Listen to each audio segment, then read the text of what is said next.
Some cartoons may be ugly, but have a charm to their style. That's the spirit. Then there are cartoons that are so ugly that everyone died. And that's what I'm counting down. It can't just be bland, it's gotta hurt to look at.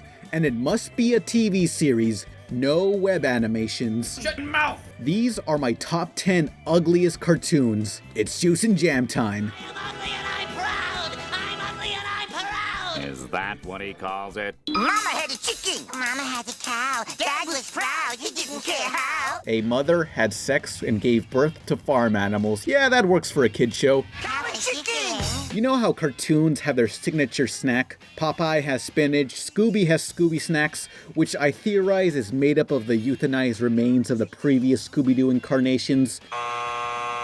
The food of choice here are pig asses. You ever just look back on something and wonder what we were thinking? You stay the fuck away from me. You remember how awesome SWAT Kats was? Well, the duo behind that gem also drew up Mega Babies. What the fuck?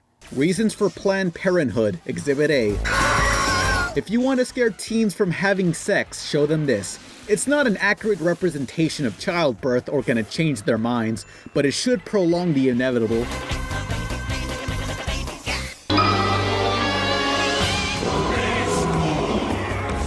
With CG graphics or flash animation, you better have a huge budget or give it a cost-effective style. This spot goes out to the lower tier of these formats. Take note that most of the examples I use are from shows I like, regardless of the art style. Yes! Stiff movements and environments emptier than my 6th grade birthday party, these are issues you see far too often. No reason to be afraid. We're Green Lanterns sent here on an urgent mission. I loved Green Lantern, and Beware the Batman was good, but I guess this is the best 3D animation we can get on TV.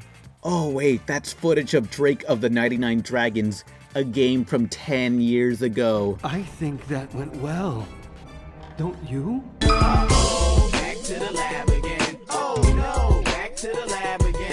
Let me give you some history. Dexter's Lab canceled in '98 and revived in 2001 with a whole different set of artists. Coming up next on Cartoon Fridays, it's a new Dexter! Seasons 3 and 4 of Dexter's Lab is the animation equivalent of the Jesus Restoration painting. What have you done? It looks terrible, sure, but it still had some pretty memorable episodes. Are you crazy? You just threw a duck at me! By the way, what the hell is this thing? Aeon Flux? Okochu, the Prince of Pain and Misery. Ready for the action now, Danger Boy? What the hell is this thing? Aeon Flux? Oh, wait. Aeon Flux, Reign the Conqueror, anything by Peter Chung used to freak me out. Is there such a thing as too much animation? Who's bad? Holy crap, it's Michael Jackson! I gotta go get my autograph book! Bring mine too! Today I feel the opposite. I love this fluid organic style, but when I was younger, my body wasn't ready for this. And you just don't get it.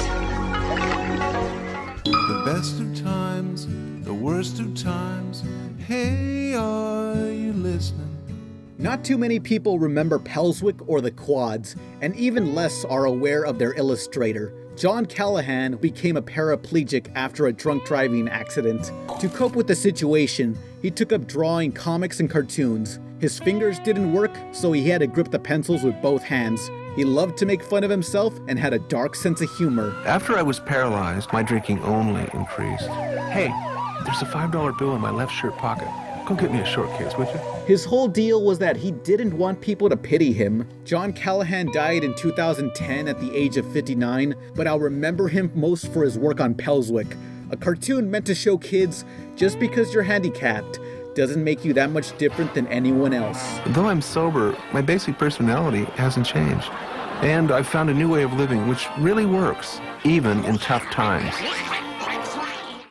Alfei, Roba, Horace, the problem solver. Your average LCD TV can display over 16 million colors, and by golly, the problem solvers is gonna do just that. My eyes!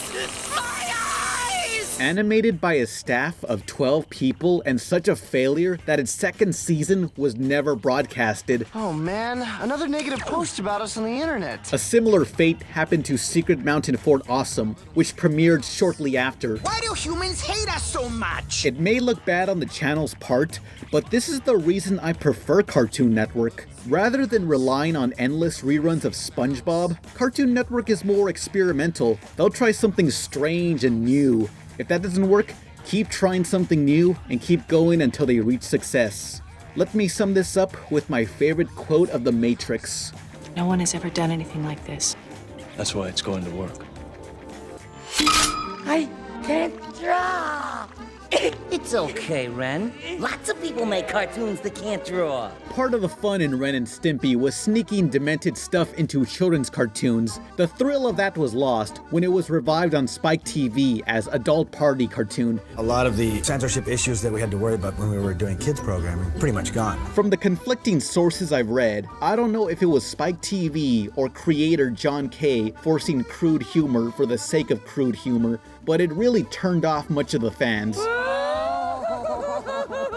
Executives always want to make the next Family Guy or South Park by pushing adult content. That's not gonna work. People watch these shows because they find them funny and happen to be crude. Make what you think is funny first, and if it happens to be raunchy, then so be it. That's something these producers need to learn. A producer is the guy that tells the artist what to do, and then, when the cartoon's done, he takes all the credit. Prior to Ed, and Eddy, creator Danny Antonucci did The Brothers Grunt on MTV. I believe we found the missing link between the Eds and Oddworld. For without the guidance of the Chosen One, the Brotherhood will fall. The designs are nasty, but the animation's pretty good, so it's not all that bad. What the fuck is this shit? Never have I felt so uncomfortable watching something. Well, actually, this one time I was watching 300 with my parents and the sex scene came up and that got really uncomfortable. But anyway, let's go on to the next ranking. But first, some honorable mentions.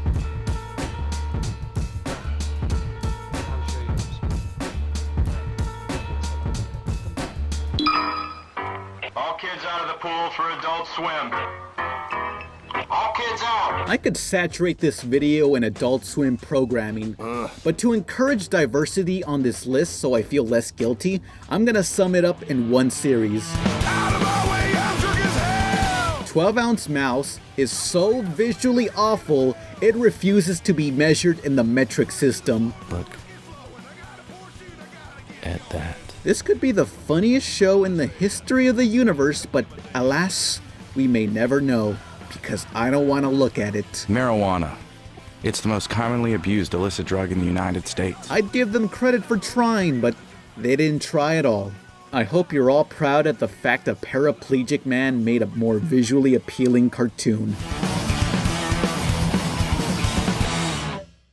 Guess who? The sponsor of tonight's video, Manscaped, also worked on female sexes too. We got the Perfect Package 3.0 kit. What's in here? The Lawnmower 3.0. You know what this does. I don't need to tell you. It's super safe too. No nicks, no snags guaranteed. Trust me. USB charger, yeah. Get 20% off plus free international shipping with the code TAXI at manscaped.com. Also, the Perfect Package Essentials kits includes all this: water resistance, high performance body trimmers, and liquid products. Keep yourself fresh with this home slice. With the Peak Hygiene Plan, you get quarterly replenishments on products and replacement blades delivered to your door. Again, 20% off plus free international shipping with the code TAXI at manscaped.com. Your balls will thank you, and so will I. And also this box, apparently. Manscaped. Submitted for the approval of the Midnight Society, these are 5 weird, creepy, disturbing cartoon moments, Volume 2. They say you can't write a good Superman story. You know who said that? A quitter. Did you see the Iron Giant? So, one of the major villains in Superman the Animated Series was Parasite. He was this stupid pink imp that absorbed life through touch, like Rouge from the X-Men. And how did he plagiarize? How did he get this power?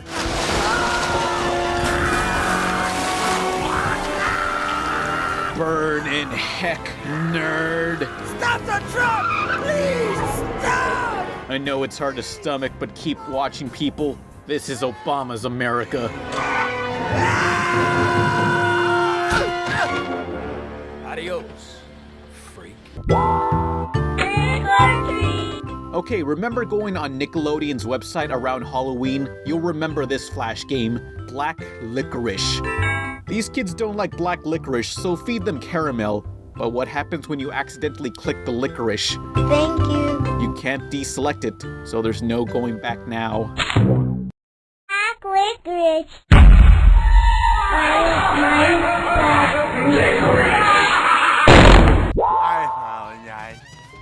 I apologize. It's a cat, it's a dog, it's cat dog. Wow. In the episode Teeth for Two, the conjoined animals visit the dentist and discover an issue. When cat takes care of his teeth, the effect is given to dogs, and when dog neglects his teeth, cat suffers, like some weird Yu-Gi-Oh card effect. They're allergic to the medical assistance, so they're on their own, and find any way to ruin each other's teeth. Whatever it takes, they'll do it to mutilate each other. Because dog is such a lazy son of a bitch to take care of his own teeth, cat fixes the problem as he sleeps. Is cat just sneaking under the sheets? Oh no. What has science done? We're going deep into the netherworld to the halls of time. As if a children's show about two kids befriending the Grim Reaper wasn't unusual enough, in the Billy and Mandy short, The Halls of Time, it's revealed age is controlled through hourglasses. Once the sand no longer cascades, it's over. Holy crud, this is my best idea ever. Whose was it? Probably no one special. They just killed their own cartoon creator, Maxwell Adams. Not even Billy's dad is safe.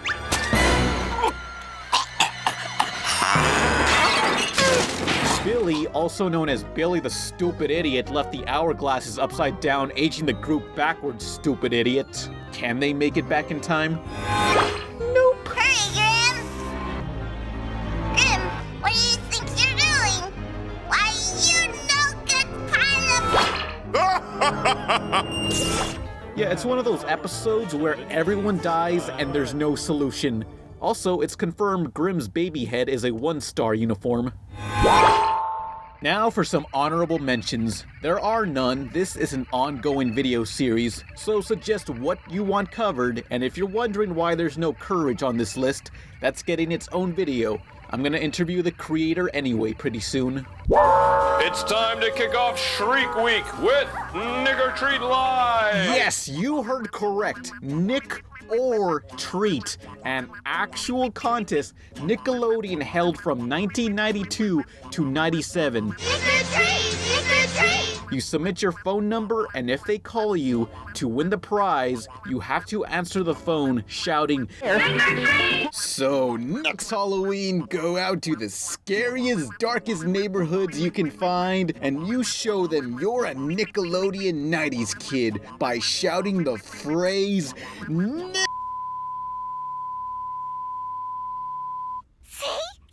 She did say it! Well, you can't say that on television or out in public.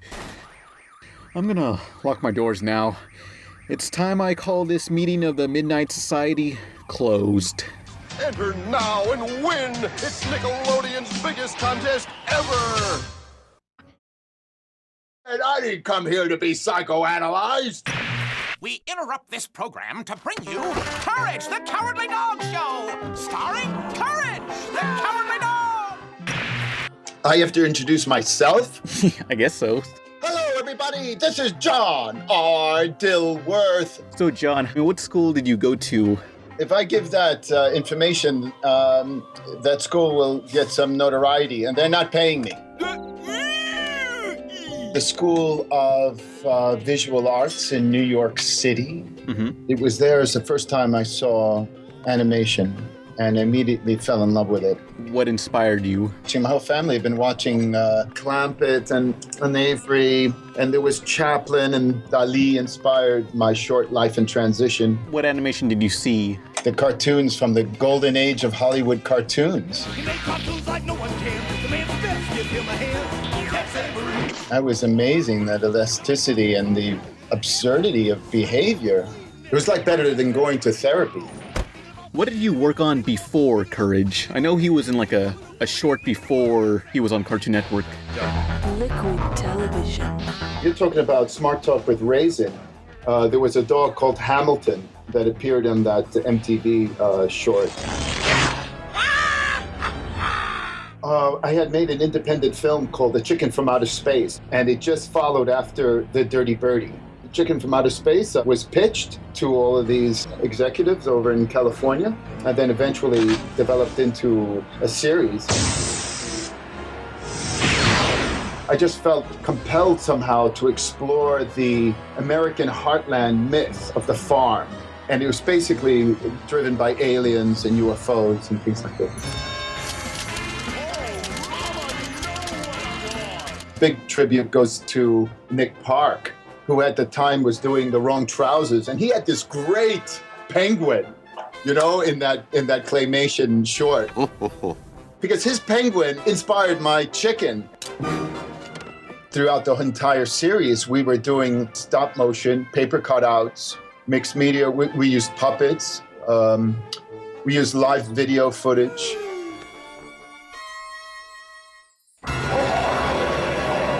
Was it always intended to be a comedy and horror? Yeah, sure. I love horror. I mean, my brother and I, we would get tremendous satisfaction and glee from plotting to scare our mother in any possible way.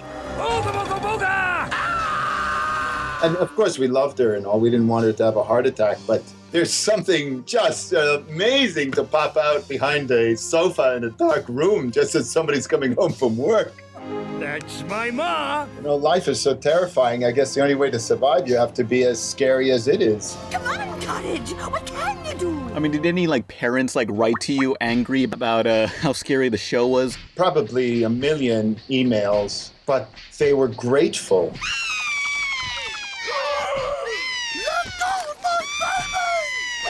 What would you say is your favorite villain from Courage? Now you're going to learn why no one ever checks out of the Cat's Motel. Oh, I don't know. I'm really fond of cats. He was the first. I said, my name is Fred, and I've been very naughty. Freaky Fred was a pregnancy between my head writer, David Stephen Cohen, and I. And I was always in love with Dr. Seuss, and I wanted to make a cartoon that had rhyme in the whole thing. Return the slab, or suffer my curse. What's your offer? King Ramses was designed by my brother Jim, my late brother Jim, and there was a great video one time about some dog or something. It was music. And when he turned around, he was just flat. Just because the rhythm is slow, that don't mean that you can't flow. I don't know, I guess it was in CG, but they handled him like he was paper. I just love that, and so we tried it there.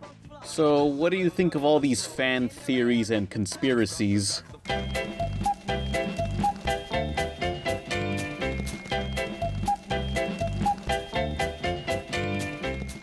More macaroni. Less macaroni. Eustace, Muriel, somebody's at the door. There's all these fan theories about how nowhere is either purgatory or hell or something. Oh, I get so many of those. I love them all. I'm not going to become a stuffed shirt and tell somebody their theory is wrong. They're all correct. Who's to say you can't look at artwork and say, this is it? Well, it's open for interpretation. Of course. I see.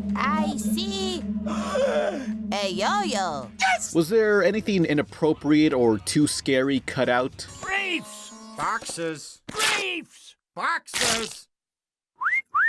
All of them, I guess, because nowadays, I don't know what's happening. I just did an automatic pilot for another network with a horror comedy.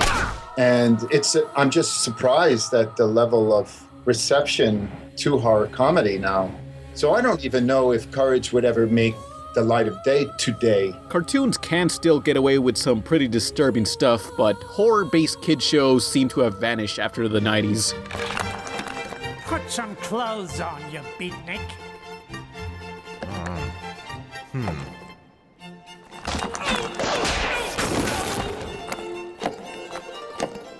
Well, what was the inspiration for that computer that was always arguing with Courage? Twit, modern music is bad for you.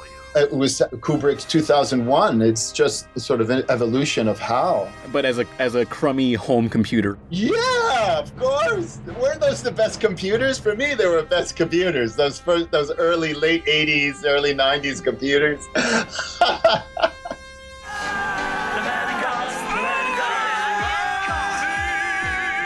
The best parts of production for me was always the music with gray noise. Like, what was your favorite song from there? King Ramses. Oh yeah. And Doc Gerbil. Would there ever be a chance at a soundtrack to Courage? We have been working, Jody Gray and Andy Ezrin, composers, have been working with Warner Brothers and Cartoon Network for a decade trying to get a soundtrack down, and it just doesn't happen. I don't know why. So how about the episode Mask? The Mask. That's another great one. I can't believe that got made. Yeah, how'd that happen? That I can't believe got made. I don't know. If I even smell kitty, I'll bury the two of you. Oh, buddy. You know you're my girl. I don't know, and that was a two-parter. And I wrote that, I don't know how. I don't even know where I was when I wrote that. So in Mask, were the rabbits and Why remove the clothing? The most important thing is the effect upon the viewer. So you rather leave it open for interpretation? Art is that. How about the episode Last of the Star Makers? It's another great one. I love that one. It reminded me of narcissus that bloomed the plant. It's that death brings a new life. Did you ever watch like other Cartoon Network shows or your own show on TV when it was on?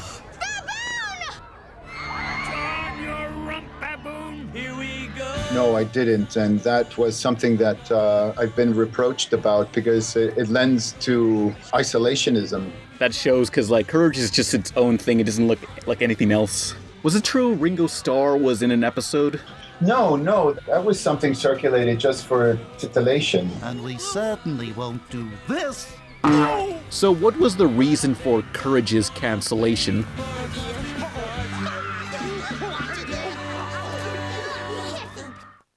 Bye, fantasy flan. Bye, fantasy flan. The wind through the windmill, it whispers, courage. What actually canceled Courage? Courage just, we fulfilled our contractual obligation for 104 cartoons. That's showbiz. I mean, I guess we could have done a 5th or a 6th season. I mean, that would have been great. But everything changed at that time. A whole new management moved in. I mean, it's like the world just got turned over. What have you been doing after Courage? Living, making art, traveling. The same I've always been doing. I can't take it anymore! And I've been making movies in Spain, in Barcelona specifically, and experimenting, really, just doing these kind of art films. I want to make my movie here, on your farm. So I wanted to make a film and teach myself Flash, so I made Rinky Dink. And then at the time in Barcelona, they have such a strong stop-motion culture. And then I started to write the Dirty Birdie sequel. This year is the 20th anniversary of the Dirty Birdie. Yeah, I was gonna ask, what is this Dirty Birdie Redux? And it's our 20th anniversary, so I decided to put back 1 minute of never-seen footage of how Dirty Birdie learned to express his affection. We just cut it. Thought the film was too long, but putting it back in has made the Dirty Birdie a whole nother character. Oh, so you just been sitting on all this animation and no one ever saw it? Yeah, for 20 years. Dang, yeah. wow. No, sir. Not get out of this chair. But we're going to have our premiere at the Woodstock Film Festival this year, and then, of course, an online premiere. So, should we talk about the CGI Courage? Right now, it's touring festivals and getting great reaction. I mean, the CG was tough. I think we did a really good job for all the resources available. It really does replicate the style of Courage really well. Eustace's voice actor is no longer around. Was that really hard when... It was so bad. It was so tough. Lionel Wilson was, what an extreme talent. I'm sorry for the terrible things I've said. That's okay, Muriel. Nobody's perfect. Yeah, and so he passed away, and Arthur Anderson took over. But he did a great job. He's another professional, another top talent. But for The Fog of Courage, we got Wallace Shawn from The Princess Bride and other fantastic films on his own. He's a playwright as well. Are you the sort of man who would put the poison into his own goblet? I loved him, and I see how he could make Eustace his own. It's a what? What is it? So far, Cartoon Network has not approved of a public release date for The Fog of Courage, but if you could, would you ever want to continue the series? I mean, I just would love to do more horror. Listen, if fans wanted to write, this is the time to convince Cartoon Network that they want more Courage. Write to Cartoon Network's email that you want more Courage. The Powerpuff Girls are getting a reboot TV series in 2016, so a Courage reboot is entirely possible if there's a demand for it. Stupid dog! My co-producer, William Hohauser, is cutting that now. And William Hohauser is amazing. He was on Courage from the very beginning as a writer, a gag man. He directed all the animatics. But we had one of the best moments of our lives together working on Bunny Bashing. Mm-hmm. We were doing these two puppets. They would just vocalize sounds, and that's how they communicated.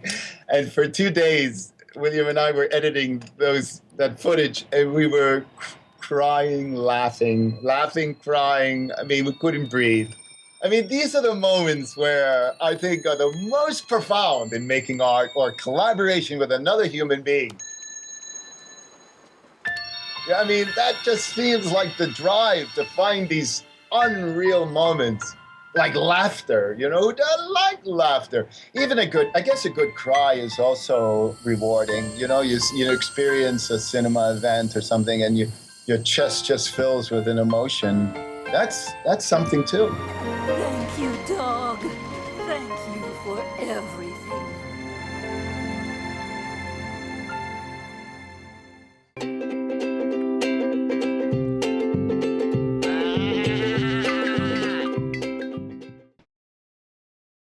Hallo Freunde!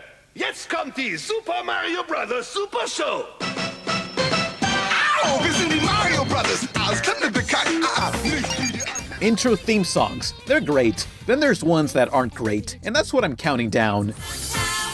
When we work together, it's much better. Theme songs. Bad ones. Top 10. Whatever. Juice and jam time. We are the Martians, the five ugly Martians. When there's trouble, you know who to call. Teen Titans! Oh, no. I love Teen Titans and its theme song by Japanese pop stars Puffy Amiyumi, but have you heard the version they used in Romania?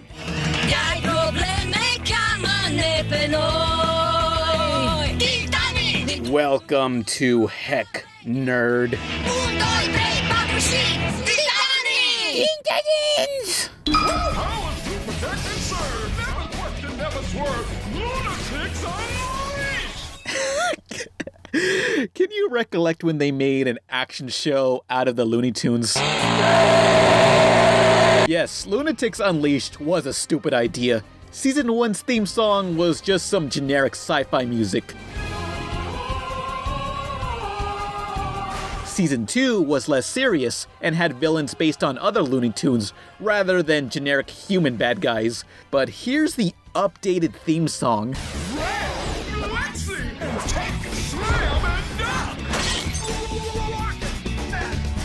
Ace is cool and leads the pack. Wow, this music sure is awful, Davey. Whacking in, whacking out. A lot of fans were really turned off by this intro, to which I respectfully disagree because this show was always fucking horrible. If you believe it.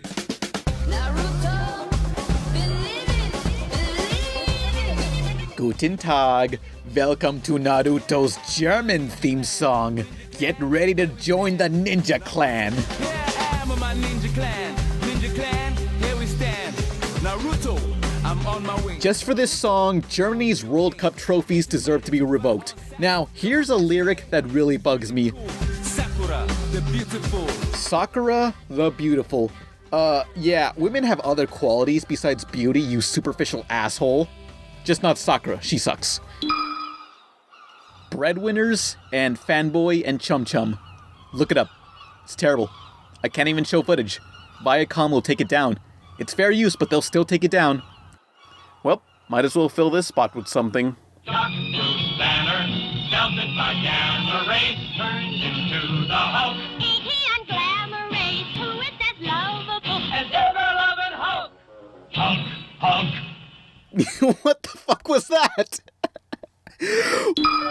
My name is Angela. Hey, hello. No. Welcome to my very own show. You are correct. This is that girl at the beginning of the Digimon movie, Angela Anaconda. Hey, voice actor, can you sing? No? Good enough. We got our theme song, people. This is exactly what makes me want to watch a TV show. Evolve to Angelamon.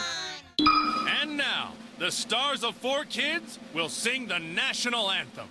Oh, say, can you see? Notorious in the anime community, 4Kids brought Japanese shows to America and altered them so they're appropriate for children. But it's hard to save the world when you're falling in love. This included tampering with and or removing major plot elements, death, blood, text. Even if it was in English, text gets removed. But the theme songs they added were a joke. Here's how the story goes. We find out about a treasure in the Grand Line, there's no doubt. The pirate whose eye is on it, he'll sing, I'll be king of the pirates, I'm gonna be king. 4Kids wanted to shield our children from knowing other countries besides the US existed. Tokyo Mew Mew was renamed Mew Mew Power, and these rice balls were replaced with sandwiches or donuts. Nothing beats a jelly-filled donut. Yeah, sure. Kids training super-powered animals that fit in their pocket. Okay. A clump of rice in the shape of a ball. Whoa. Whoa. Kids will not get that. No. I truly believe 4Kids contributed to some form of xenophobia. At the dawn of the new millennium, the planets aligned and heroes were born.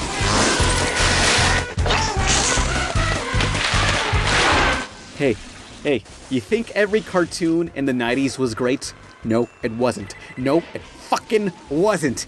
In retrospect, you're able to pick and choose all the best from a decade and forget the rest. Mega Babies, it's disgusting. Like, Angry Video Game Nerd made this. Like, literally, shit came out their asses and they rocketed through the roof. The people who made SWAT Cats made Mega Babies. Thanks a lot, capitalism.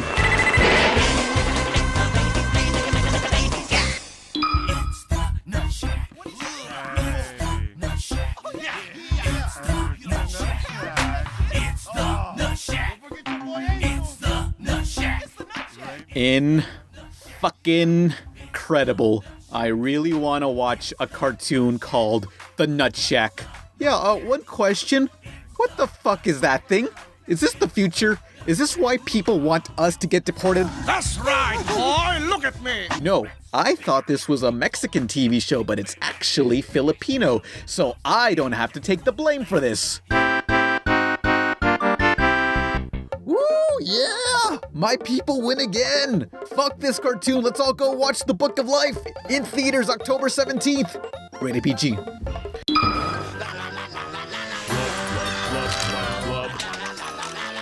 This is it. The Brothers Flub is as low as you can get. It's not even a song, it's just noises. Man, I can't believe Death Grip sold out. Maybe we're just not sophisticated enough for this kind of music. 50 years from now, we'll look back on this Nickelodeon cartoon and say, Before we get to number 1, here's some honorable mentions. Feel free to name the ones I missed. And remember, just because the intro is bad does not mean the show is bad. What's worse than sucking?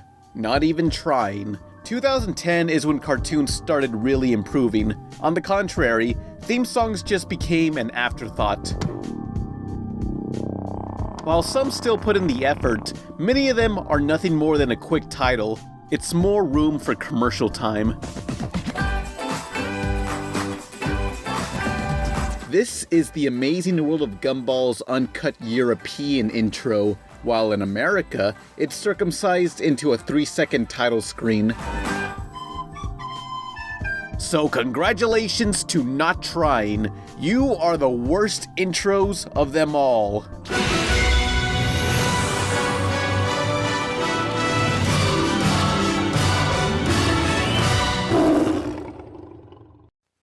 You ready to rock? Not yet! Brad's tying his shoe! Okay.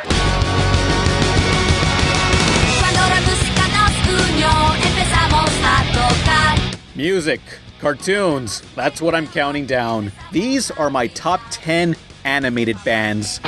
2 rules. They can't just happen to sing in a musical. Their character must be a musician, and if they're based on an artist that's primarily live action, they're out. Unless they play different characters while animated. It's juice and jam time.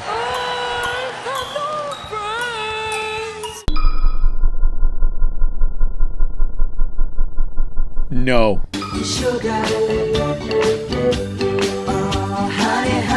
This was your parents' gorillas, the Archies. 1969, we allegedly landed on the moon and got the song Sugar Sugar to number 1 on the charts for 4 weeks.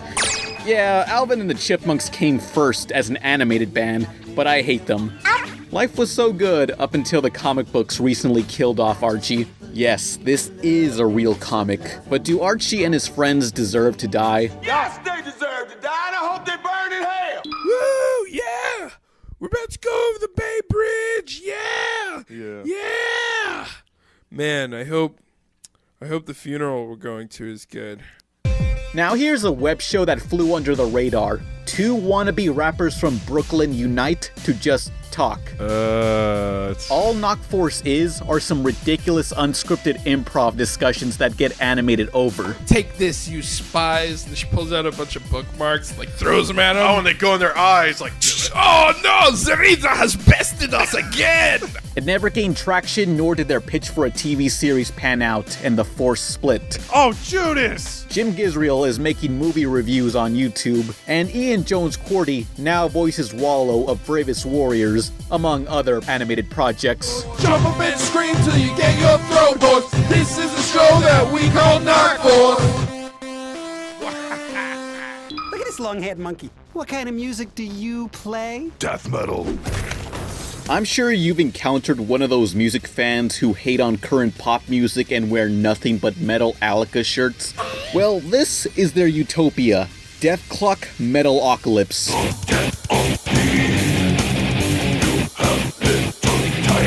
Sure, the character movements aren't the best, yet the backgrounds are incredible. One would assume they're the most brutal people ever, but they're just a bunch of morons. What's this place called? This is, I believe, called Food Libraries. Food Library. It's called a grocery store, you douchebags! My own rules prevent me from putting Puff Yami Yumi on this list, but Cartoon Network did have another music-based series. Class of 3000, sing! All of the episodes feature a new music video, each one as varied and diverse as the main cast. Too bad the series ran into legal trouble. Cartoon Network was sued by creator Andre 3000's partner in the group Outkast, who pitched a similar show in 1997. The lawsuit blew the station $2 million. It's quite a shame this cartoon was taken away so soon. Oh wait, this cartoon aired after 1990. I hate it. Hello everyone, I'm Scott, president of Domino's Pizza. Have you heard of Hatsune Miku? Meet the majestic toothpaste-haired cucumber herself. Hatsune Miku has no human singer. Miku and her less attractive friends are a computer program called Vocaloid. Type in some lyrics and she'll sing. Ow, ow, caught in a bad romance. So this is the future of music. If a machine, a Vocaloid, can learn the value of music, then maybe we can too.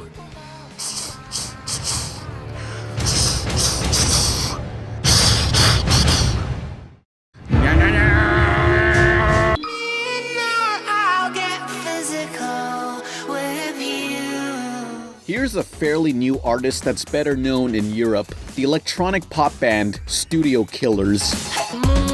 Now this is what makes these types of virtual bands so special, is that it's less about the celebrity behind the scenes and more about the work they produce.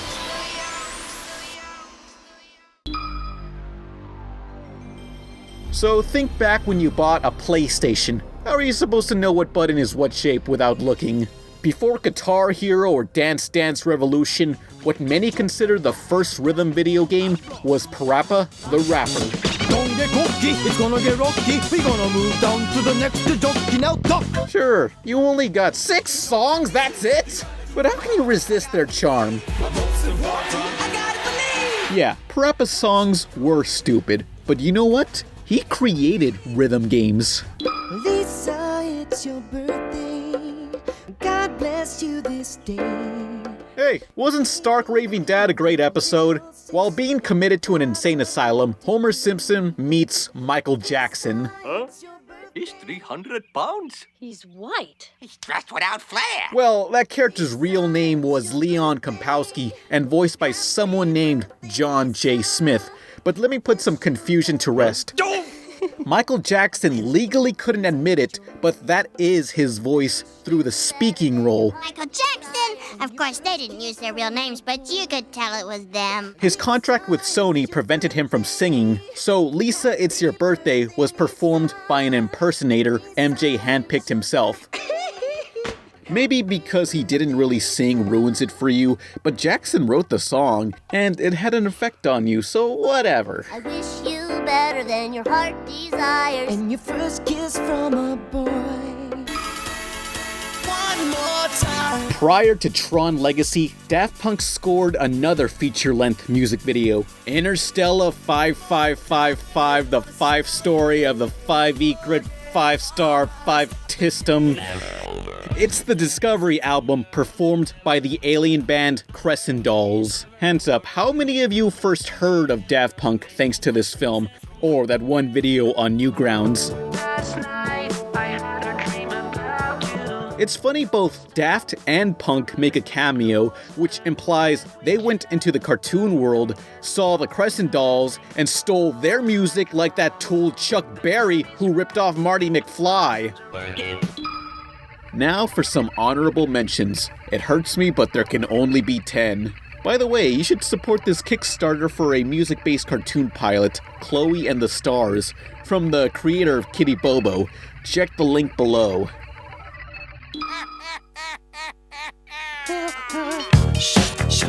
What a surprise, the Gorillaz #1. Ooh. The first time I saw a Gorillaz music video was at Planet Hollywood, if those are still around. Immediately, I wanted more out of that art style.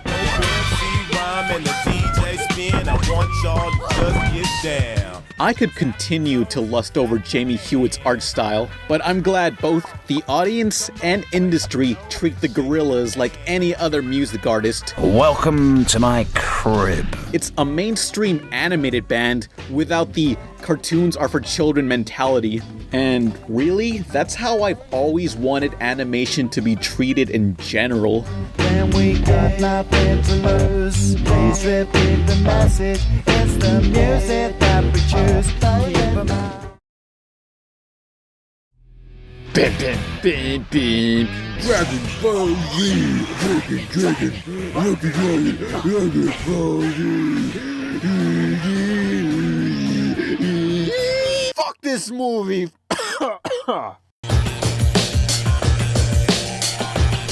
human power has failed before. Dragon Ball Evolution. This movie's so bad, it makes me want to religiously denounce the theory of evolution. Bring it on. Let me show you how it's done! If you're not in the know, this film is based on several Japanese cartoons and chronics. Dragon Ball, Dragon Ball Z, Dragon Ball Z. For the 90s generation of kids, DBZ was one of our first big introductions to anime. Nothing but completely over-the-top fighting and characters who actually died. It was hardcore. So what is this live-action adaptation, Dragon Ball Evolution, have to do with Dragon Ball? Nothing. How did they mess up? Step 1, the main characters. Personality-wise, who is Goku? Goku is the ultimate axe. From child to adult in the anime, he's optimistic, blissful, stands for good, and wants a challenge when he fights. I know the odds are against me, but if there's a way to win, I'm gonna find it! Who the hell's this asshole? Mopey, angry. He looks like the vampire from Twilight. I do not blame this actor. I blame the writer, but more on that later. That's gotta hurt. Dragon Ball is a Japanese series based on Journey of the West, which is a Chinese mythology. And here's this asshole, Goku. He's white and a teenager in high school. Not another teen movie. Damn, shorty. Dog is pretending to be Asian and shit. That cracker is white. To be fair, Goku is not Asian. He is a Super Saiyan from the planet Vegeta. They push me so far that I want to explode. But at least most of the other cast is Asian. Hollywood has taught me, in a movie full of minorities or non-humans and the fate of the world in the balance, the white man will save us. One white man to rule them all. If they were gonna go with teenage Goku, you know what I'd like to see? Imagine something reminiscent of Chronicle where Goku is developing and misusing his Super Saiyan powers, starring a Bill and Ted or Ashton Kutcher kind of blissful idiot. Dude, where's my Nimbus? That's who Goku would be in his teen years. Bogus. So now, let's nitpick every little part of this film in part 2, where I will be eating shit out my ass.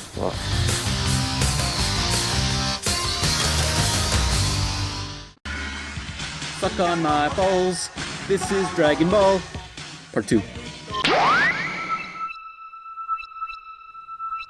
It's time to butt fuck my own ass. Wait, no! Evolution.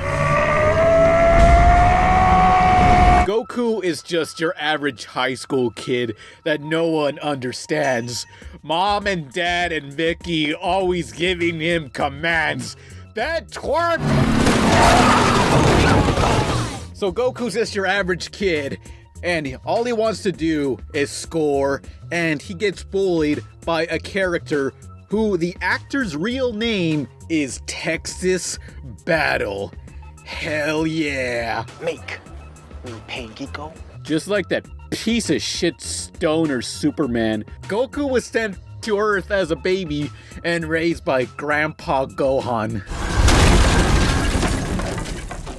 Yeah, he dies. Pickle Man kills them because they're on the hunt for the Dragon Balls, which will grant them one wish. Only one.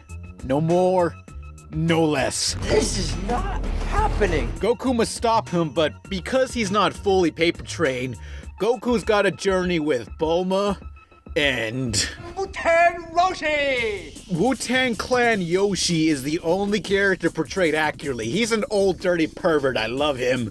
Leave your hand there another second, and you'll lose it. Good job. They look like the same person. I would say to them, you want an ice cream cone? Both of them say yes. They did include a representation of his island Kame house, but modernized it.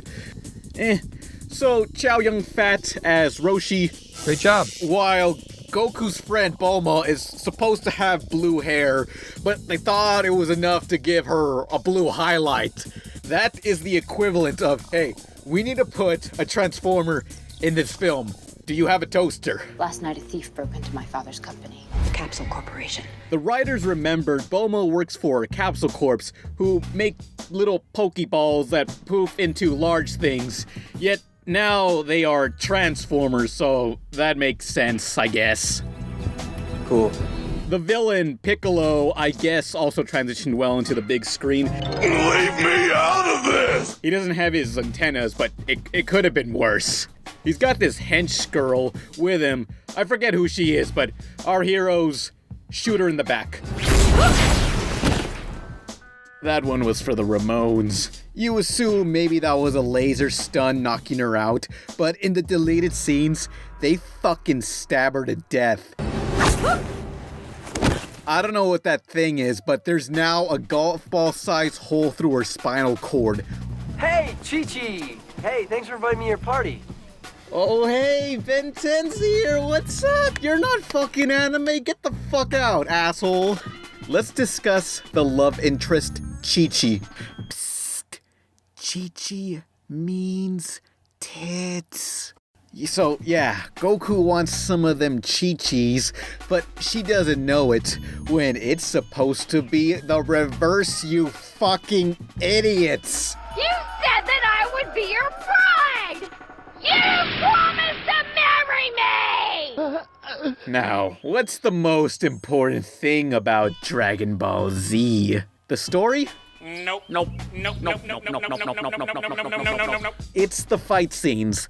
From all those episodes, we were expecting this.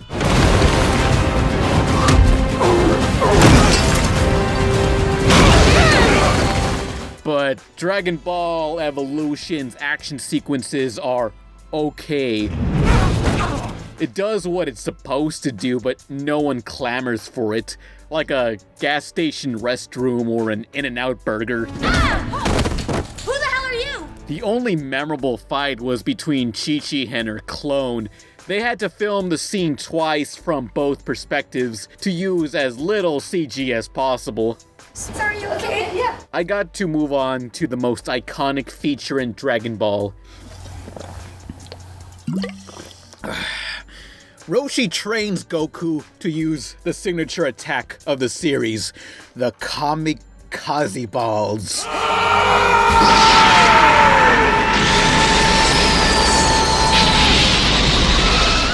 But here it looks like smoky air. Maybe it's just a bad design. The final level of air bending technique is the Kamehameha. What? Air bending. Air bending? Air bending. They are openly calling it air bending. Fire bending? CPR bending? I found the avatar. Did they fucking watch the right anime? Bending is from Avatar. This movie is like you got your mom to write the script. No, Mom, that is not a Pikachu. It is Agumon, and he is from Digimon. Babe, you crack me up. We're just getting started with this bullshit. Next time on this thing, part 3s.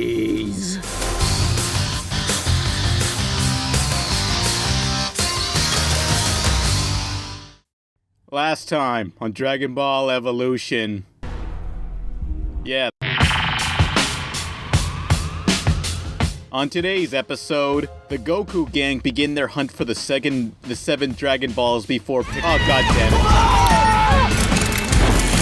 it. Did Team Rocket do this? No, it's Yamcha. Hot Okay, if you don't know, he's some crappy guy from the show and he sucks. No one likes him. Yamcha is keeping them down there until he's given money. You're nothing but a low-life bandit. Yeah, but what with a ladder? Hours after nightfall, Roshi just says, "You know what? Fuck it," and jumps right out the hole and forces Yamcha to drop down a ladder. I'm sorry, but weren't you guys in a Rush 2049 to find the D-balls first, or else the world will blow up, and now you just decide to get everyone out? Enough games. We have no time to waste. I don't understand why, but they pay Yamcha to join them like, hey, we'll give you some money if you come with us and promise not to fucking kill us in our sleep. Would anyone care to purchase the official Dragon Ball Evolution Yamcha action figures made for this film? Look at how much worse they made Yamcha. They e-gunned him. They twinkied the hair. It's an incredible feat on its own, but the fact they made merchandise of this film as if kids were gonna buy it is an enigma. They even made a fighting video game for the PSP. The PSP. Oh, okay, was the N-Gage not good enough for you? Dragon Ball Evolution, the game, based on a movie, based on an anime, based on a manga, based on Journey of the West. That's like Avatar, the manga, based on the movie, based on the cartoon. No, take it to a new level. That's like Street Fighter, the movie game, based on Street Fighter the movie, based on Street Fighter 2, a sequel to Fighting Street, while the movie features Jean-Claude Van Damme, who was in Bloodsport, that was going to have a video game tie-in until the license was lost, which that game became Mortal Kombat. I kinda wish I bought these when I had the chance as sort of an ironic hipster thing, but it's never too late, I suppose. Oh my god, Amazon. It has overnight shipping! What? Overnight shipping? Oh, right, I was talking about the movie itself. They spend the night in a temple, and Goku is having difficulty training and needs some incentive. Every time you light a torch, you get to take one step closer to me. I'm fucking sorry, but Goku doesn't do things because he wants to score. Maybe if he was promised food, but not this. Did these writers ever watch Dragon Ball? His main objective this whole movie was to get with Chi-Chi when his character was never lustful towards women. Goku! Yeah, what? So, in this temple, Ernie Hudson of the butt-fucking Ghostbusters gives them a magic pot to capture Piccolo in. Will the magic pot work? Stop this crazy thing! But that doesn't work. So Goku has to fight him and this other bad guy we haven't seen yet named Ozaru. I will defeat Ozaru, and I'm here to destroy you. Defeat Ozaru. When the blood moon eclipses the sun, you will become Ozaru. No, that's not true. That's very possible if you watch the anime, I guess. And then Goku turns into a monkey. Serve me. Monkey cheese! And kills Roshi. But he got sad, and now Goku's human formed again, and ready to fight. Impossible. First rule is, there are no rules. Oh, god damn it, I wasn't ready. Please don't hurt me. Please, I'll suck your dick. I'll suck your dick. Please don't hurt me. Oh yeah, I forgot. How's King Piccolo's henchwoman doing? Hey, you alright? Hello? Gumball? She's fine. So, now Piccolo's left, and here is where Goku charges up the Kamehameha.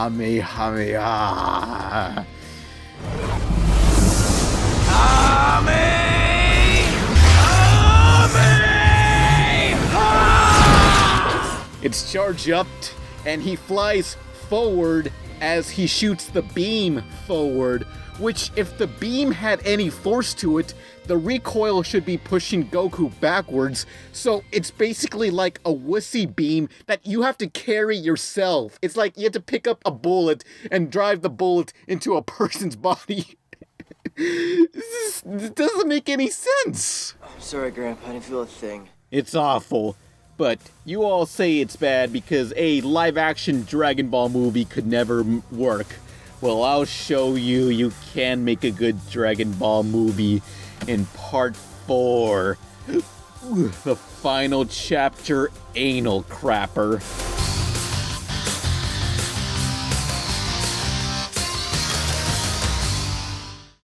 Last time. Remember, always have faith. I don't train you to fight boys, Goku. You promised. Show me what you got. Then teach me something I can use. Teach me how to be normal. Normal is also overrated.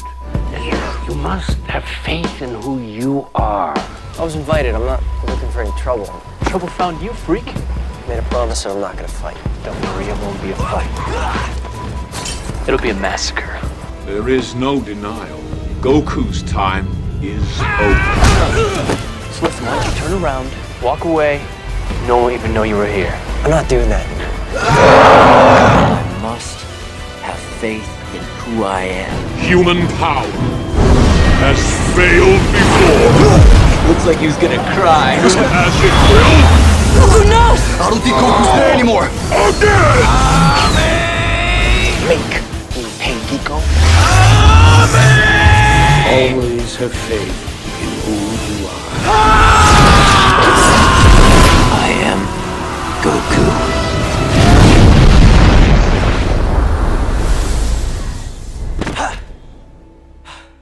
Piccolo dies, they use the Dragon Balls to wish Roshi back to life. They're in love, and they fight. That's marriage. The end.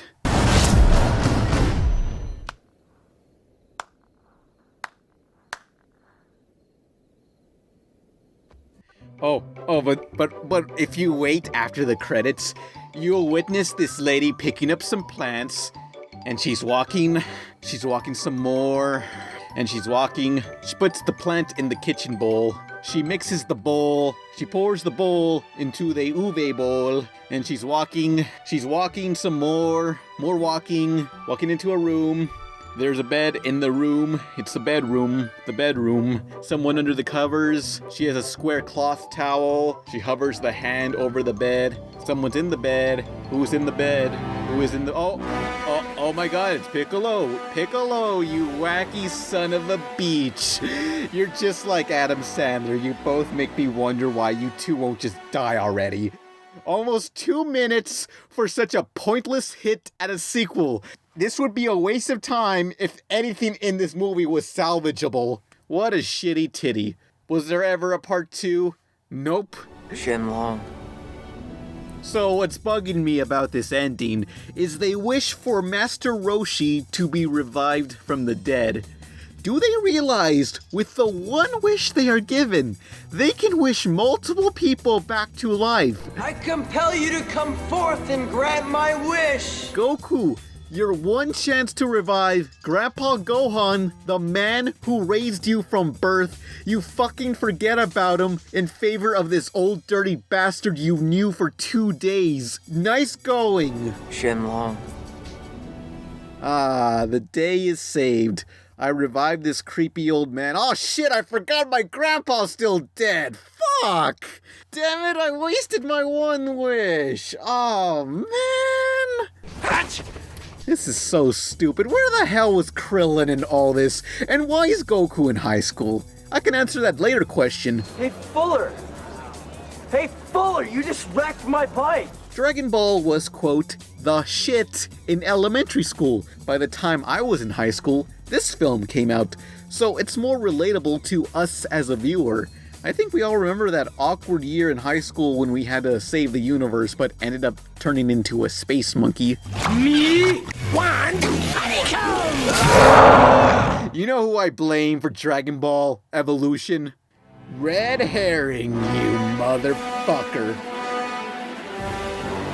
No, this movie was made during the 2007 and 8 writers' strike. Basically, writers refused to work until they got better treatment, so movies and TV basically shut down, and they said, hey, what finished scripts do we have lying around? Dragon Ball Evolution. Okay. You suck! Non-stop, I've been comparing this to the source material, but lots of films have strayed far from what they're based on and become classics. And you know what? Yeah, it still fucking sucks. It's just a generic movie that happens to be named Dragon Ball. It's literally the 2002 Spider-Man movie. Seriously, high school loner uses powers to get back at the bullies, wise old man, has meaningful slogan. Great power, great responsibility. You must have faith in who you are. He dies, fights the green monster. That's understandable to take a familiar format for an unusual concept. I guess a live-action Dragon Ball film could never work. If only there existed an over-the-top kung fu film that was brutally violent with its own whimsical charm. Kung Fu Hustle, that style could have worked. Hollywood asked the director of that, Stephen Chow, to direct Evolution, but he declined. I think he saw the script and replied with, wow, this is shit. And instead chose to be the producer, which means, here's some money, you guys do it. No! Oh, you could have had something. Oh. Well, at least there was never a Naruto movie. Believe it, punk. Dragon Ball is like our Transformers. It's something fans stuck with forever and ever. As long as it still makes money, someone's gonna try their hand at a live-action film, and then it'll probably still suck all ass. It's not your time, Goku. There's much left to do. Always have faith in who you are.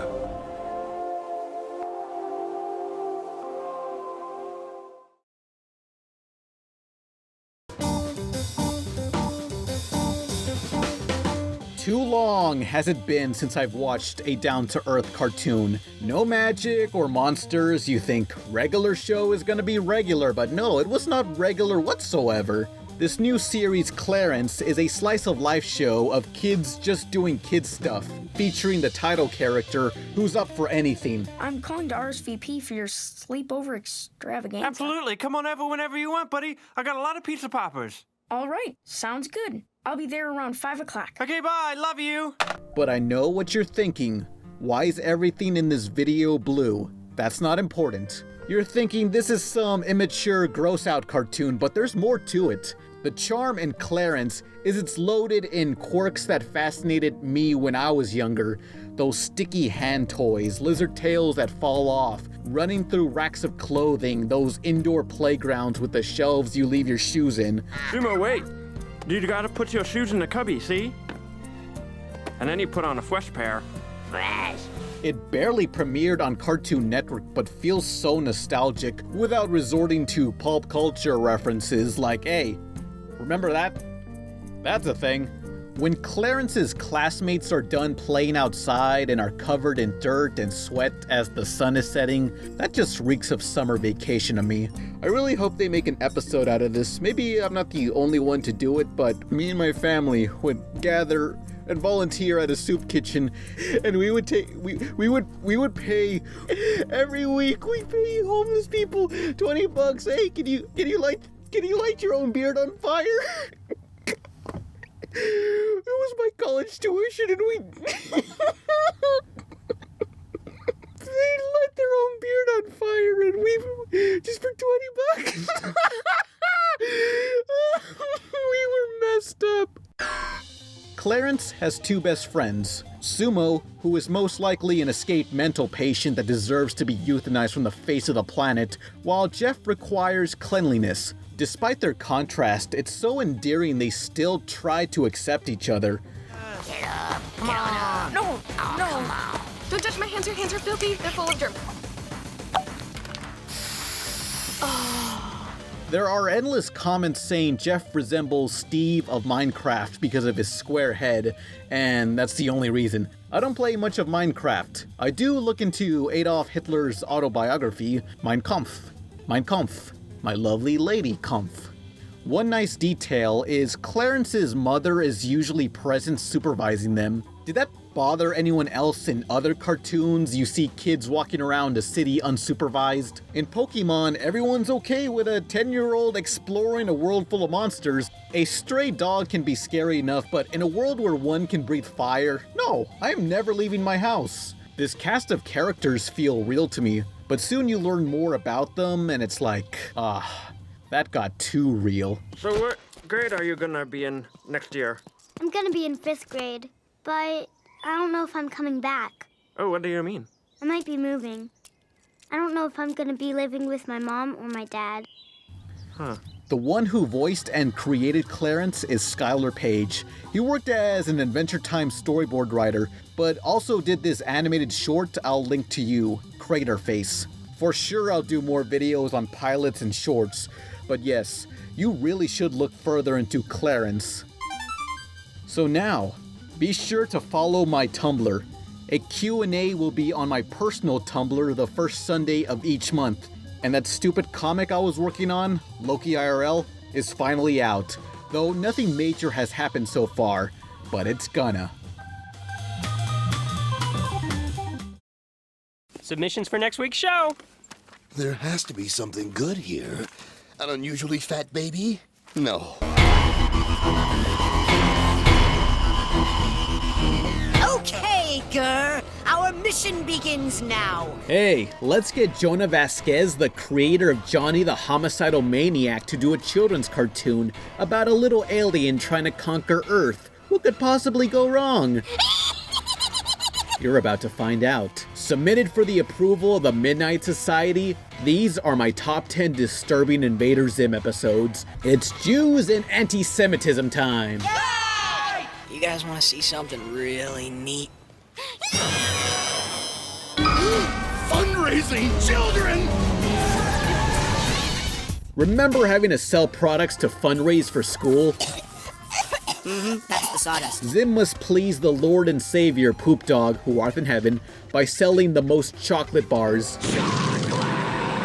No one's buying what he's offering, so Zim shows customers a future where they don't buy chocolate. We'll buy it! We'll buy your candy! Just stop this horrifying future from ever happening! The horrible needs! Balonius Maximus. Baloney has been spliced into Zim and his rival Dib's DNA. Steadily, they morph into pure meat. Cooperation for a cure is their last resort. Mortal enemies working together for the common good! Be quiet! All testing proves negative. So how do they fix this? They don't. You jerk. Girl, what are you doing? Stop immediately! You're disgusting! The world is a smelly place, and Zim must cleanse the earth, leaving one germ left in his home. Could Zim take sympathy and befriend the baby germ? Nah. Burn, Hollywood, burn! Trying to draw a little piggy. Can't you see I'm trying to draw a little piggy? My favorite character. Gaz just wants to eat pizza with her family, but can't when Dib gets captured by Zim. What if Gaz doesn't rescue her brother in time? Okay, Dad, we can go to Bloaty's now. Gaz is successful as they go to the most god-awful place on heaven and earth, McBloaty's Pizza. We got pizza! What more you asking for? Never get a job in Chuck E. Cheese, people. What form of earth monsters are these? Itching in my brain! Psst, whiner. Lice. Lice everywhere. A school-wide infection leads to a quarantine with no escape. Turns out there was a mother lice behind all this, and Zim is the only cure. Liquefy him. Don't worry, there's no long-term damage towards Zim. Whiner! a holly jolly holiday special. My heart explodes with joy!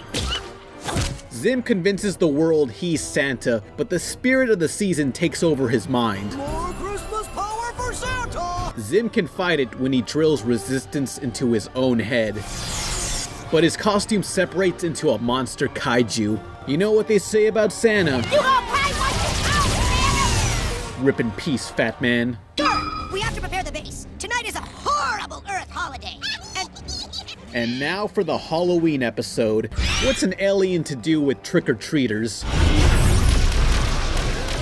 Meanwhile, Dib is suffering horrific visions and sent to a distorted universe. We've been expecting you.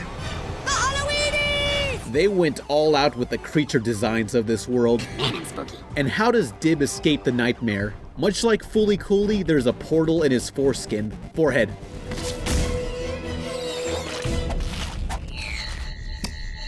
We made it! Everything is lasers with you. I'm telling you, smoke machines are what the people really... Let's call the number 3 spot Neversoft, because bad stuff always happens to the eyes on the show. Wait a minute. I'm blind! I think you know what I'm about to bring up. The episode where Zim just wants a friend. Aww, now they're gonna have fun.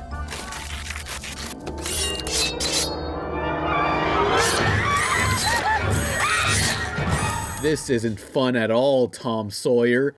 Well, that kid will be alright. Tis but a scratch. Wait, if you destroyed Dib in the past, then he won't ever be your enemy. Then you won't have to send a robot back to destroy him, and then he will be your enemy, so then you will have to send a robot back! Remember that movie, The Butthurt Fly Effect, starring Ashton Kutcher? I do! Zim haunts his enemy Dib by using a time machine to replace objects of the past with pigs. Each alteration slowly tortures Dib to the point of failing health. In case you needed a reminder that Zim doesn't care about your life, Dib dies in this episode. Come on, kid. If I lose one more patient today, I'm gonna get written up. Claire! Come on, kid! Claire! Oh, stay with me! Stay with me! And then the unthinkable happens. All this time travel turns Dib into Ashton Kutcher. Oh man, I'm Ashton Kutcher, punch! Now for the number 1. But first, some honorable mentions for stuff that was messed up but not messed up enough. Your score is unacceptable!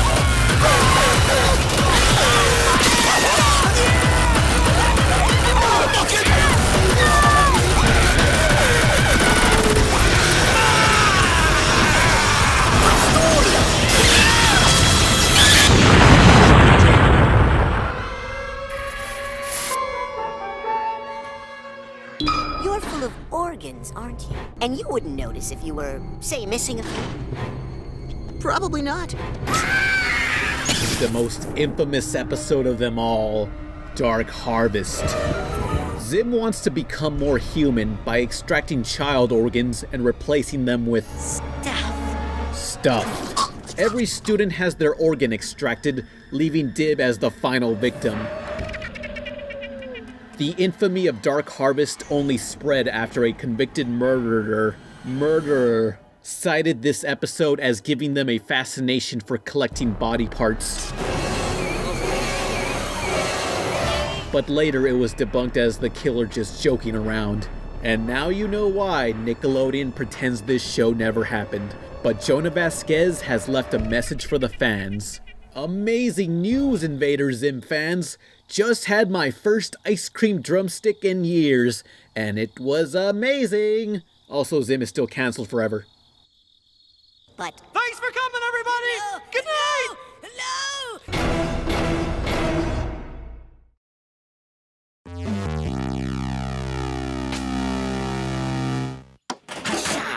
One!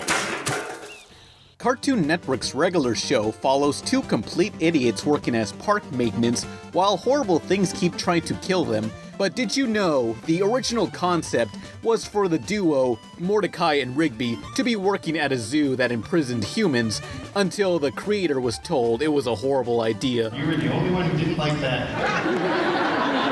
And I'm really glad you didn't like that, because that would have been a really bad idea. Mordecai and his strict boss Benson were first considered to be the leads, but later decided two slackers had a better chemistry.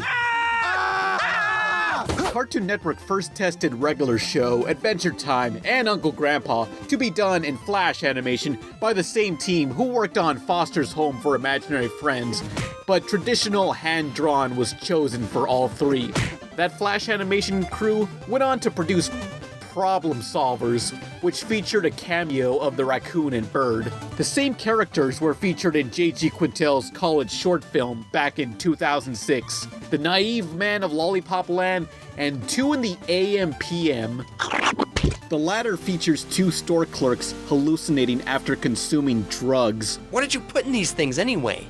It's just a little marijuana. Personally, 2 in the AM PM was the animated film that made me want to pursue working at Cartoon Network. It's so limited, but it still works as animation because it's just funny. It doesn't need animation to work. The characters that appear in both the short films and regular show are voiced by the same people because Mordecai's actor, J.G. Quintel, is also the series creator, while Sam Marin voices Benson, Muscle Man, and Pops. Sam also made his own pilot for Cartoon Network, Pillywag's Mansion. Wow. There's several parallels to the short films in the series, but officially the stories are not connected. Shh, shh. Do you hear that? Did you hear that? Hear what? What? What? As a Comic-Con exclusive, the idea to have a season put on Laserdisc was planned, which I would have so wanted, but no factory still presses that video format. An optical laser scanner. If you're unaware, Laserdisc during the 80s and 90s was like a DVD disc the size of a pizza. It did not last. Want to watch a film? Put the disc in for 1 hour, then stop the movie and flip the disc to see the second hour. Ah, Magnavision. Other rejected promotional ideas was to buy the space on a bus stop poster, leave the entire thing blank except for a tiny image of regular show in the center. I tried to get them to put it on bus stops, but they're like, that would be the biggest waste of money. Much of the crew working on regular show never had TV animation experience. Writers and storyboard artists like Toby Jones or Minty Lewis, who was also the voice of Ellen, got picked up based on their indie comics. If you got the internet or go to conventions, there's your chance to show off you can tell a story through comics. You never know who's gonna read it. The episode Tower of Power premiered with the colors and contrast drastically off. No reason was ever given as to what happened. One of the reoccurring villains is GBF, Gary Bobby Ferguson, a video game enthusiast who wants to have the highest score in several arcade video games. Now who holds that record again? Oh yeah, me! Yes, go ahead. Stroke the beard of Garrett Bobby Ferguson. GBF is obviously based on Billy Mitchell, a real-life person who at one point was the Donkey Kong World Championship and featured in the documentary The King of Kong. And look what's behind the creator J.G. Quintel in this interview, the poster to that very movie. Regular show in general features many video game and 80s references. The console Mordecai and Rigby play is modeled after the Sega Master System. The episode Video Game Wizards had the slackers competing in a video game championship to win the Maximum Glove. It's so bad. This was based on the 80s film The Wizard, where gamers journey to California for a video game competition. It was nothing more than a Nintendo advertisement prominently featuring the Power Glove controller. I love the Power Glove. It's so bad. To bring life to a party, Mordecai and Rigby call up an entertainer named Party Pete, who is modeled after Swedish musician Gunther. Oh, you touch my tra-la-la. The cartoon Adventure Time, which premiered just months prior, features a character named Party Pat. The crew of Regular Show was not aware of the other character existing at the time of production. 12 seconds to showtime, everyone! Party Pete and Pat were both shown together in the animated introduction to the Cartoon Network Sports Award show, The Hall of Game 2014. Ugh. Pretty cool, huh? The technology expert the park employees call up for help, Tecmo, is named after the video game company Tecmo, known for Ninja Gaiden. Tecmo is voiced by Steve Bloom, who also voiced Spike Spiegel of the English translation to Cowboy Beep Boop. In the third Regular Show Halloween special, Tales of Terror Park, Tecmo is seen dressed as Spike Spiegel. And for the last bit of trivia, for a series that's rated PG, it got away with much more than the usual American kid show. You turd! You're a turd! But in the UK, turds was replaced with planks. You plank! You're a plank! No, you're a plank! You're the plank! You're... No! It's slang over there, I think. No, Mordecai, Rigby, stop! We can all be planks! Holy fuck!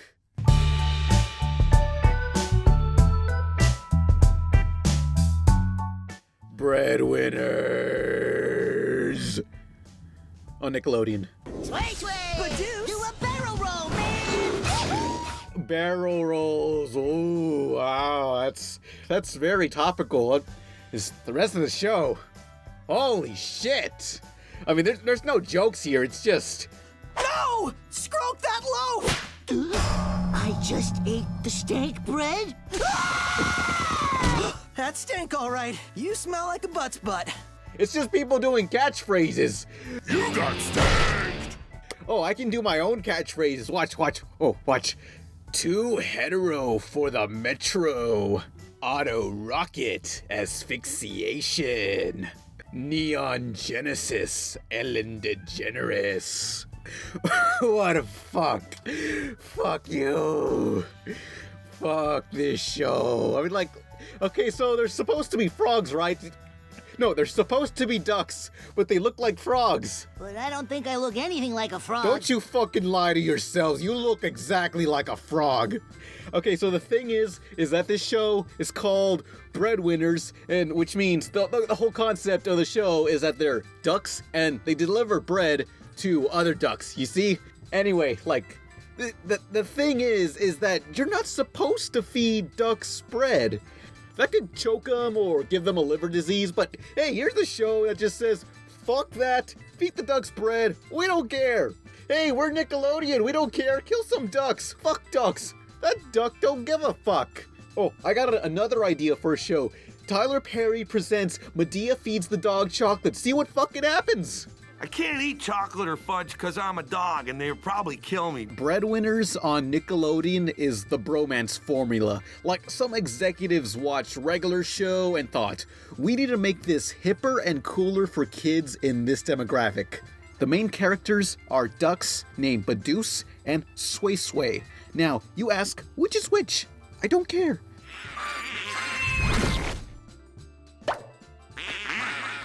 The humor in Breadwinners is just butt jokes, dubsteps, butts jokes, overused 80s references, dubsteps. You remember that episode of Itchy and Scratchy where Poochie was introduced and how he tried so hard to be cool?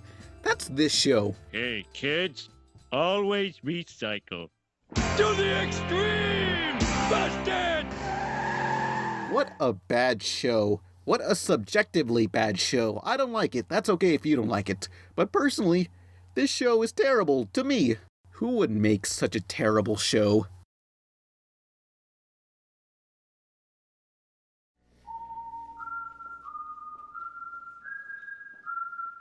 Thanks a lot, Stuart Snyder. I decided to ask former Cartoon Network president Stuart Snyder on what he thought of this show, and he had this to say. I'm a stupid moron with an ugly face and a big butt, and my butt smells, and I like to kiss my own butt. Oh, I'm sorry. That was from my interview with Batman. What an awful show. Oh my god. And here I am, a 22-year-old pizza, angry about cartoons. Is this the end of Ava? Are we not man? Or are we lichen? If I had anything nice to say, is the background map layouts are interesting. For some reason, maybe it's the pixelation, but it reminds me of LucasArts point-and-click adventure games. Another aspect that isn't terrible is the storyboard framing is set up flat and clear, distinguishable as a silhouette. It's like a non-symmetrical Wes Anderson worked for Nickelodeon because he hated himself. You know what I say, follow the Tumblr, Q&A the first Sunday of every month. On my personal Tumblr, there's a P.O. box to donate stuff. And that comic, Loki IRL, that's on hiatus until I finish several chapters. Breadwinners is terrible. I want Raven to choke me while I scream.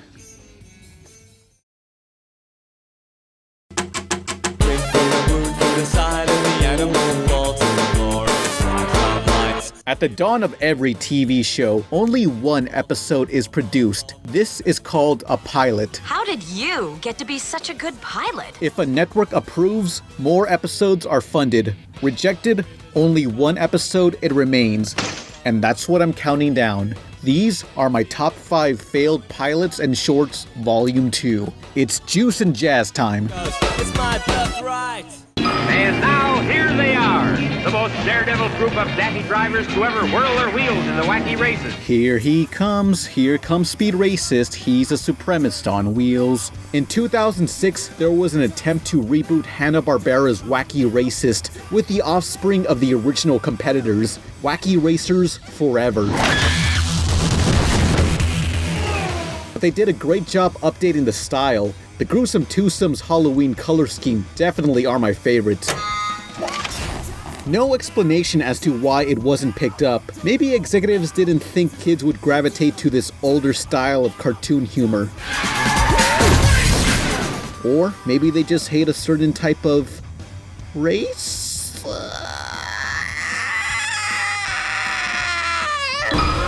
New vamps are gonna have to learn. Mess with Buffy Summers, you're messing with the Slayer. Yeah.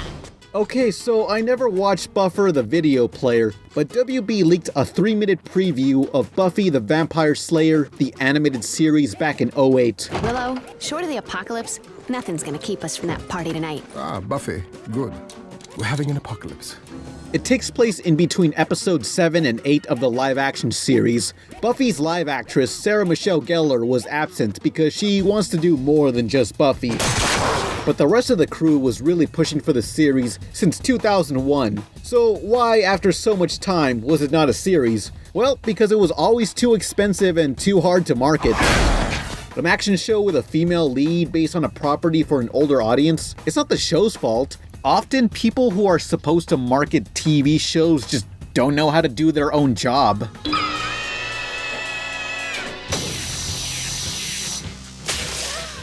Before Carlos Ramos created the X's, there was Twin Crimson for the Oh Yeah Cartoons compilation series. That's where Chalk Zone and Fairy Oddparents took off. It's time for Oh Yeah Cartoons!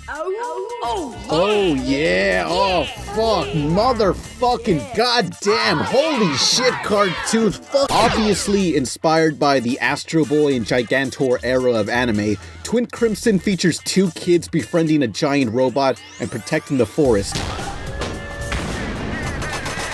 I was hoping it took off, but never did. Japanese mechs like Gundam and Evil Gelatin were too much detail for me. That's why I was so captivated by Western robots. Their simplicity was easier for me to draw as an 8-year-old. Oh yeah, cartoons!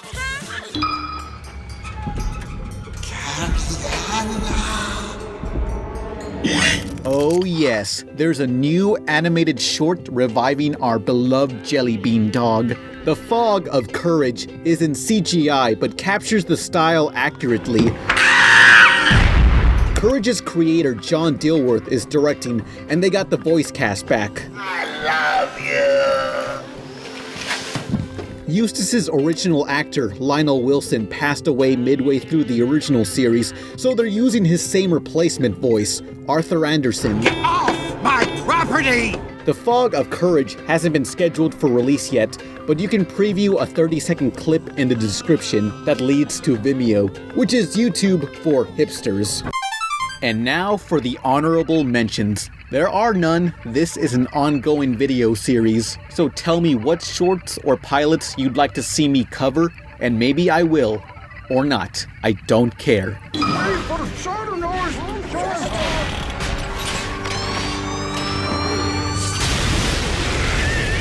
While Hellboy got a movie, Mike Magnolia's other comic was made into a pilot on the TV channel Sci-Fi Sci-Fi, following Abe Lincoln's #1 secret agent, the Screw with the Jew, the Amazing Screw-On Head, saving colonial America and attaching himself to machines. But the real star was the villain Emperor Zombie and his blissfulness. Foolish mortal. Do I look mortal to you? It was decided by an online survey if it should become a series, but never did. You let America down. I actually intended to put Screw-On Head in the first top 10 pilots, but I forgot about it until I was editing at 5 a.m., hours before uploading. Too late to change it, so I thought, no one's gonna notice. No, people noticed. People noticed. They also noticed I spliced in cartoon porn in there, but let's never talk about that. You what?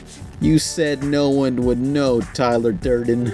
We're coming for you, America!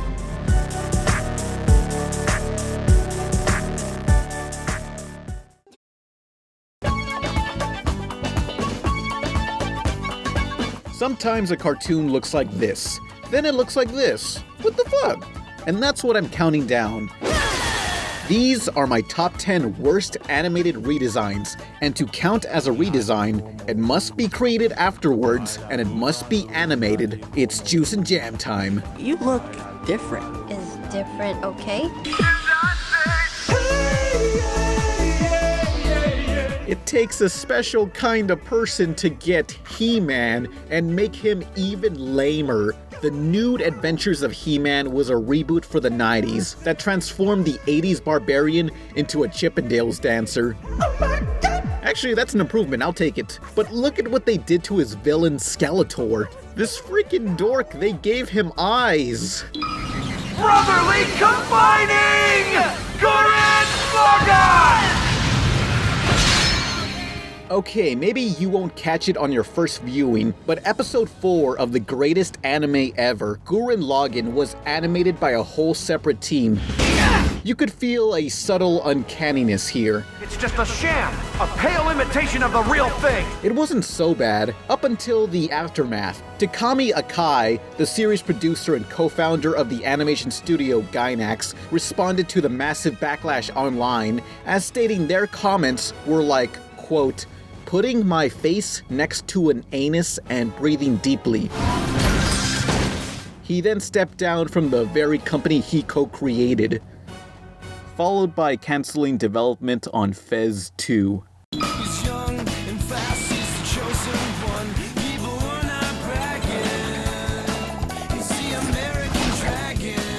Oh yeah, Jake Long makes me want to stroke my Jake Schlong. American Dragon Season 1, Season 2. So what happened is new writers came in the second season and wanted it to be easier to animate. As for Jake's dragon transformation being slimmed down, it's so that he looks younger and inexperienced. I can understand that, but you are already 2 seasons in. It's too late for that. Now it looks like you stapled hair to a snake. I loved my book. The pelicans are funny. They give me the splinknards. Every superhero incarnation always has to have that 1 or 2 characters that just don't translate well. I don't want this whole list just to be superhero cartoons, so I say the worst redesign has to be, you. Who, me? Yeah, sure. Woohoo! Everyone's pretty bent out of shape over Ben 10 Omniverse's visuals, Personally, I thought Derek J. Wyatt's art style was far more pleasing than this generic anime look of the previous incarnations. This is a really bad time for a reboot. The first Ben 10 looked good, but I feel the anime aesthetic started to deteriorate with all these continuations. Ben 10, Ben 10 Anal Force, Ben 10 Ultimate Anal, Ben 10 Inches, Ben 10 The Racist Against Tim. Ben! Watch! Omniverse was refreshing compared to those imitation animes. We call this Toonami. Tougher than the best, stronger than the rest. Hosted by a robot named Tom, Toonami was the TV action block that introduced the generation to Japanese anime. Don't hit the camera, man. Dual wield! It truly was a horrible time to be alive. Over the years, uncensored anime became more accessible through the internet, as opposed to watching it cut down for children on Toonami. So their marketing shifted to stupid babies who don't know how to use the internet. This included updating the mascot. Not only was he unrecognizable from what came before, but giving him a face meant more time and money had to be spent matching his mouth movements when they were already teetering on cancellation, and it's canceled. But it's back in for adults, so it's all cool. Back at it again. What happened? Season 3 and 4 of Dexter's Lab, everything's all brown and flat. Where's all the color? The original crew moved on to work on other cartoons, and Dexter's voice retired. Hey, come on, son. I was just joshing. Say what you want about the Dance Pants Powerpuff Girls special, that had art direction. This has fart direction. Is that so? Yeah? Is that so?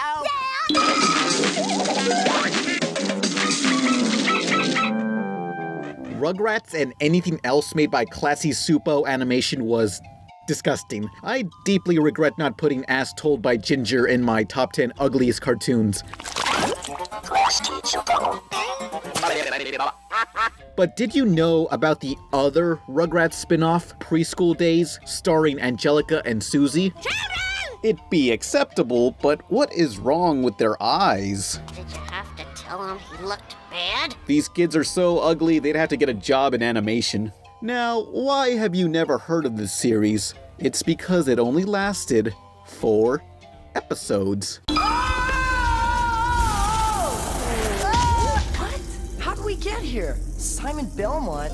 Kid Icarus? Mega Man? God damn it, America, we can't do anything right. US remakes of foreign properties. You can't just bring over foreign shows, you gotta make your own inferior version. A pleasure to serve you, your worship. Remember when we remade Gundam and Sailor Moon? No, that's because they were cancelled. And the worst thing about this US Sailor Moon remake is that she's not even hot in this version. What am I supposed to do with this? Pan. She's 14 years old. Never mind then, okay. You know, Pan-chan, the age of consent in Japan is 14. 14 years old, you say? Pack your things. We're heading for Tokyo. Sweet! We're going on vacation! Look, I'm just obeying the law. When in Rome, do as the Romans do. Anyway, here's some honorable mentions who aren't on the list since there can only be 10, okay? Feel free to name the ones I missed. In the year 2772, this cosmic event releases supernatural forces unleashing a new kind of hero, the Lunatics. Lunatics Unleashed. Why? I'd say we got a serious problem. You get the freaking Looney Tunes and turn it into Batman Beyond. Two great things that don't mix. I'm edgy and I kick ass, I'm from the future, and I got martial arts and eye lasers and shit! But if there's anything to be thankful for, I would like to appreciate Season 2 for taking itself less seriously then. Oh no. Oh no, the cops. The cops found me. I didn't do anything wrong yet. I gotta get to Japan, where I'll be free to do what I want. Pan Pizza, Trouble in Tokyo, only in theaters July 3rd, rated PG.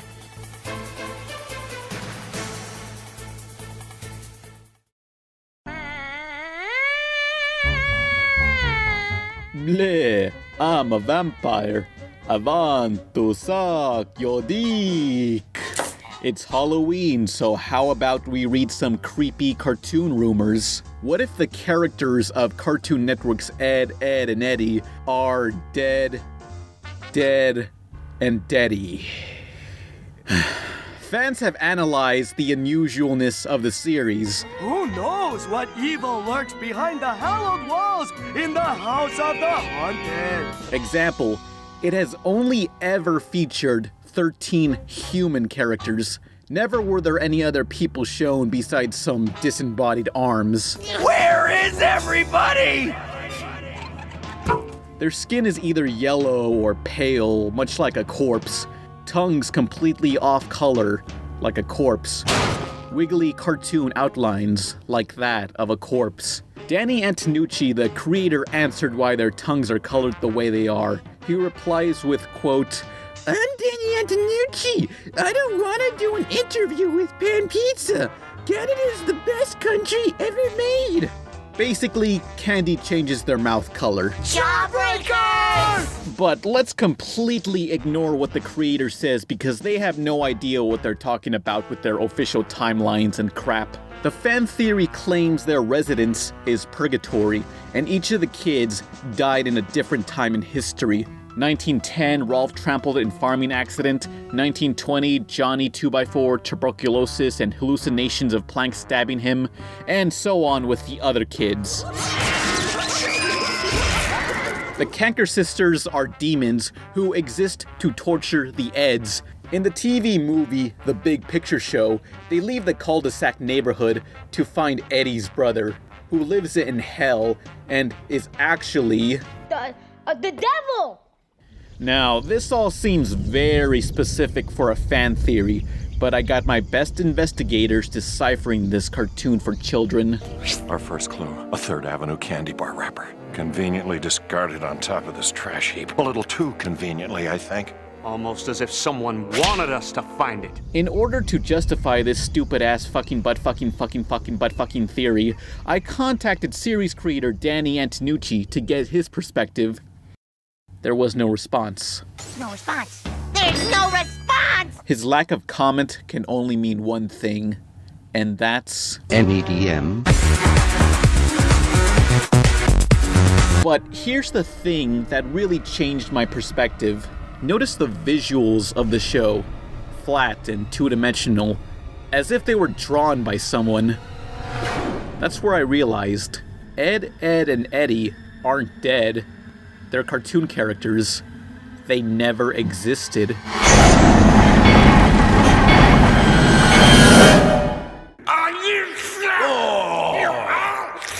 Yeah, sorry to break it to you. This theory sucks dick. Speaking of sucking dick, let's see how many dicks I can put in my mouth. 1 dick. 2 dicks. 3 dicks. Halloween. Ain't Halloween so sweet?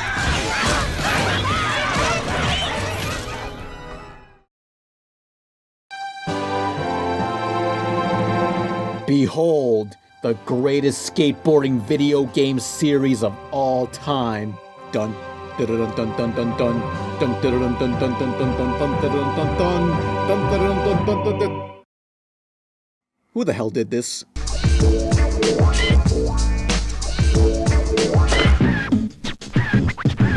This is Tony Hawk. Time to pull out my cock. Now let us transfer back to 1999 to this blue cartridge. Tony Hawk's Pro Skater 1. Tony Hawk skateboarding? That's not what it says on the cover. There's only 2 types of characters in this game. Either you're Tony Hawk, or you're whoever the hell these people are.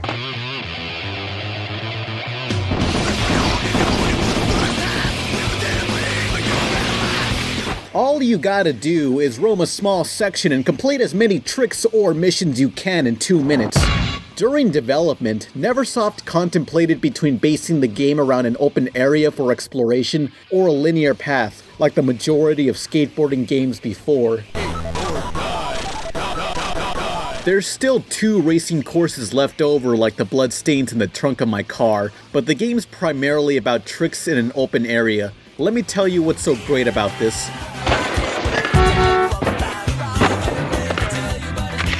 What you were really playing was Mario 64 on a skateboard. Your challenges were a bit vague, but exploration is something we all do. It's rewarding to discover a mission or secret on your own. What's this thing, a chicken McNugget? No, it's a Tech Deck, dude. Remember those collectible toys? Each mission rewards you with a VHS tape. Get enough to unlock the next skate park. Oh man, the secret tape in the mall level. Do you believe in miracles, boys and girls? We're gonna get this one. Come on, come on. Oh yes, Sayaka Mickey, give me strength. Oh no. Thanks, Odama. It's never disclosed what could be in these tapes you're collecting or what makes them so valuable, so it's implied Tony Hawk games take place in a Brave New World equilibrium type future where art and religion have been outlawed and sell for thousands in the underground black markets. But that's just a theory. Most would insist the Nintendo 64 version of this game was inferior to the PlayStation and Dreamcast ports because it has no live-action footage and the songs were either removed or heavily altered. That's because of limited memory. The 64 could handle better graphics than the PlayStation, but 64 cartridges only held from 8 to 96 megabytes. A 3-minute song on your iTunes is 3 megabytes. Whereas PlayStation CDs contain 650 megabytes, that's around half a gigabyte. Blu-rays now can store 50 gigs. If you don't think that's crazy, then rot in hell, you piece of shit. It's possible for a 64 game to hold 96 megabytes, which is more than enough for all those songs, but since cartridges were already far more expensive than CDs to manufacture, companies will want to use as little space as possible. More space means a higher price. Compressing the quality and cutting out lyrics was typical for the music in the 64 ports. The biggest victim of this was in Pro Skater 3 for the song If You Must by Dell Computers' The Funky Homo Sapien. You know, that blue ghost from Gorillaz. Here is the original. And here's the 64 version.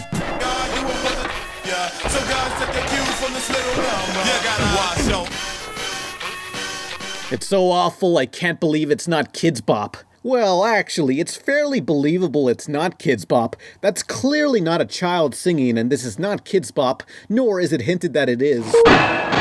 If anything, the most iconic song in the game was not butchered too much, and that song is Superman.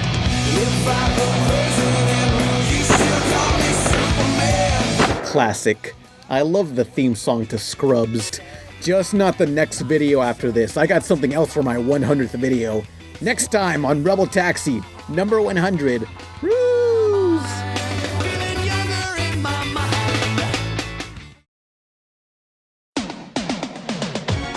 Nah, just kidding.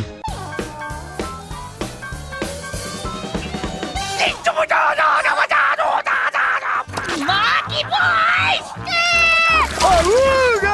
My 100th YouTube video that I have not deleted. Stuart Snyder steps down as Cartoon Network president. Can you feel it now, Mr. Krabs? Does it brighten up your day? Now it is time to praise the series that made me beg my parents to have Cartoon Network broadcasted in my house. That series is Fishbowl 2 Classic. It's a rerun. Also Ed, and Eddy. The one, the only, it's the Flying Eduardo Brothers! You got them in the palm of your hand, Eddy. Many call it the Three Stooges of animation. Ed's the muscle and the idiot. Oh no! My brain came out! Ed with 2 D's, referred to as Double D, is the neat freak and genius. Why are Eddy's clothes lying on my floor? Is he running around naked again? And Eddy is the scam artist, who loves money more than a TV executive at a bar mitzvah. Eddy guides his hetero life mates to scam the neighborhood kids from their money. any way they can. I would like to purchase one of your butts, if I may. The comedy is just how each one reacts to the same situation. No matter what's going on, anything that can go wrong will go wrong. Oh, man. You guys are in so much trouble. Tell me about it. I lost my money. What's the worst they've broken? Reality itself. Woohoo! Is that Jimmy's outline? Fate has dealt a cruel hand. Darn it! That's how Samurai Jack died. And how about disgracing religion? I ain't kidding, the Christmas episode Jingle Jingle Jangle ended with the Eds recreating the nativity scene, followed by a sexual assault from the Canker sisters. Wait, what are you doing? I'm an angel! Stop! Those floozies exist solely to harass the Eds, which seems funny, but then you think, had the genders been reversed, suddenly their shenanigans aren't so cute. Go ahead and tell me yours, but all-time favorite episode for me? Dawn of the Eds. That's the one where they want to watch the film. Robot Rebel Red! But because it's for adults only, the Eds instead make pretend what the movie could have been like until they really believe they were raging against the machines. This cartoon got genuinely brutal. I thought it was so cool when the Eds found that van with a bed in the back. I really wanted that van as a kid. Today, having a mattress inside a van isn't something to brag about. All this hijinks, and for what? The Eds are just trying to make enough to buy some jawbreakers. Do you see the size of these things? I dream of being able to stuff so much in my mouth. Sometimes I get a popsicle and see how far in my mouth it'll go. Each time I do, I get a little bit further.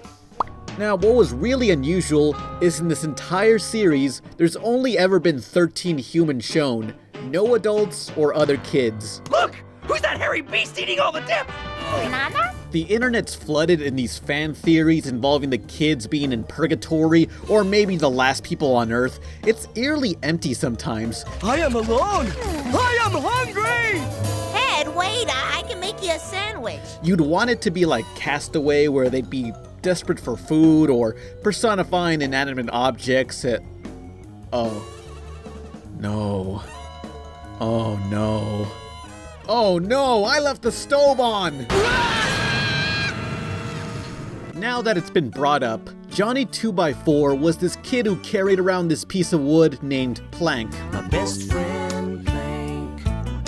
My best friend Plank. Did it have a mind of its own? No one really knows.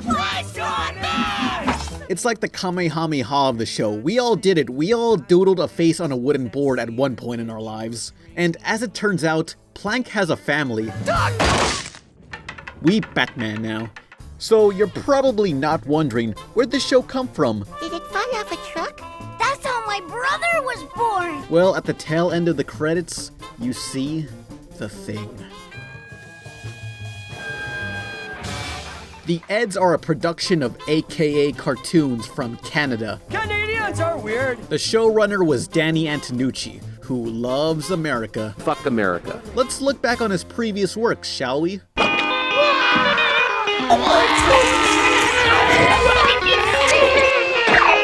Let's not. Danny always wanted more animation for adults, but the creation of the Eds came from Danny being challenged to make a cartoon appropriate for children. Baloney! You think I'm pulling your dick, but I'm being serious. Coming up with the Eds was a big dare. Somebody dared me to make a kid's show. It may be aimed at kids, but plenty of innuendo has slipped by. I am an Oedipus, 'cause I'm Ed! All the time as a child, I shouted, "I am Oedipus," until my older cousin stubbornly questioned, "Do you even know who Oedipus was?" And I just replied with, "No?" Turns out Oedipus was this Greek guy who killed his father so he can marry and have sex with his own mother. Oh my! Ed, Edd, and Eddy tricked me into admitting I wanted to commit incest. And if you watch the Mexican dub, listen to the foreign kid Rolf here. Rolf just said, "Double D flew way higher than the shoe my dad hits me with." What the fuck? I I would strongly advise against changing the channel at this juncture in our relationship. I have difficulties with abandonment. Coming up next is the top 10 lovable jerks, with the Eds partially in it. Then much more Ed, Ed, and Eddy.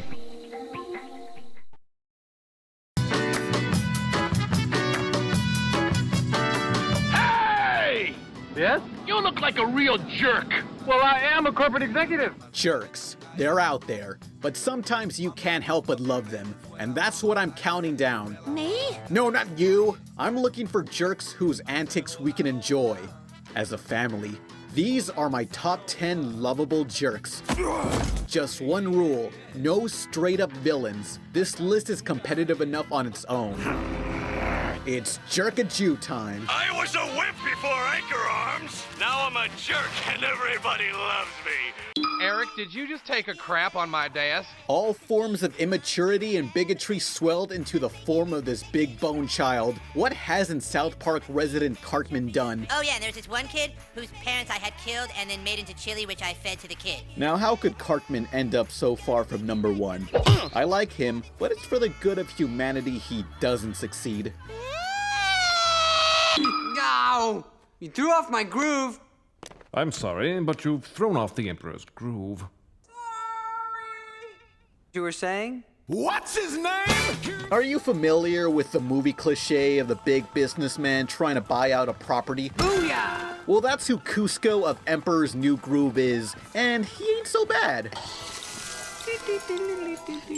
Okay, that aspect I hate, but he perfectly captures the feeling I get when someone interrupts me while I have my headphones on. I'm trying to listen to Simple Plan, and people keep talking to me. Ooh.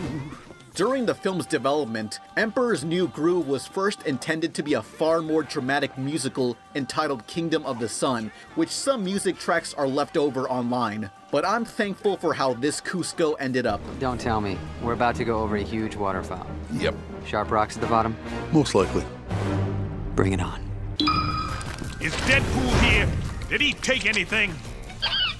Though he hasn't had too many cartoon appearances, let alone ones where he wasn't the villain. Thanks to his anti-hero role in Ultimate Spider-Man, Deadpool just makes it on the list by the skin of his misshapen face. You're a good listener. I like you. Not the best, but still a good interpretation, which elaborates why he's not higher on the list. I hate you, Deadpool. I know you mean love. Cherry Coke Spider-Man follows no rules or boundaries. Deadpool's fully aware he's fictional. It's strange he appeared in Disney's Ultimate Spider-Man a mere 12 days after his video game release. Like, hey kids, if you find this guy funny, there's a video game. Oh fuck. In my game, you get points for killing baddies. You done? Because that took forever. I am forever. I am immortal! Shake, no! Number one in the hood. Master Shake just doesn't care. As long as it humors or gets him out of work, Shake will have no regret in what he does. I'll do what I want and how I want! The worst roommate you could ever end up with. I used to love his voice so much. Back when I was creating myself in middle school, I pictured me, Pan Pizza, being voiced by Dan Schneider. Bring forth the holy water! Imagine if Master Shake was narrating all my videos. It could work, but remember, there can be only one!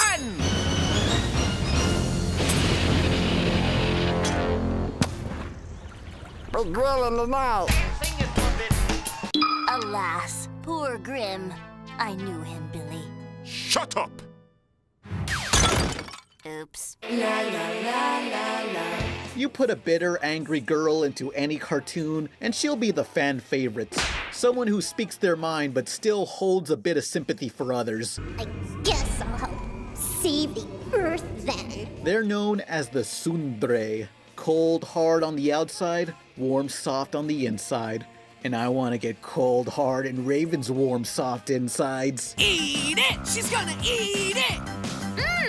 She's gonna eat it! Me, ball! Me, ball!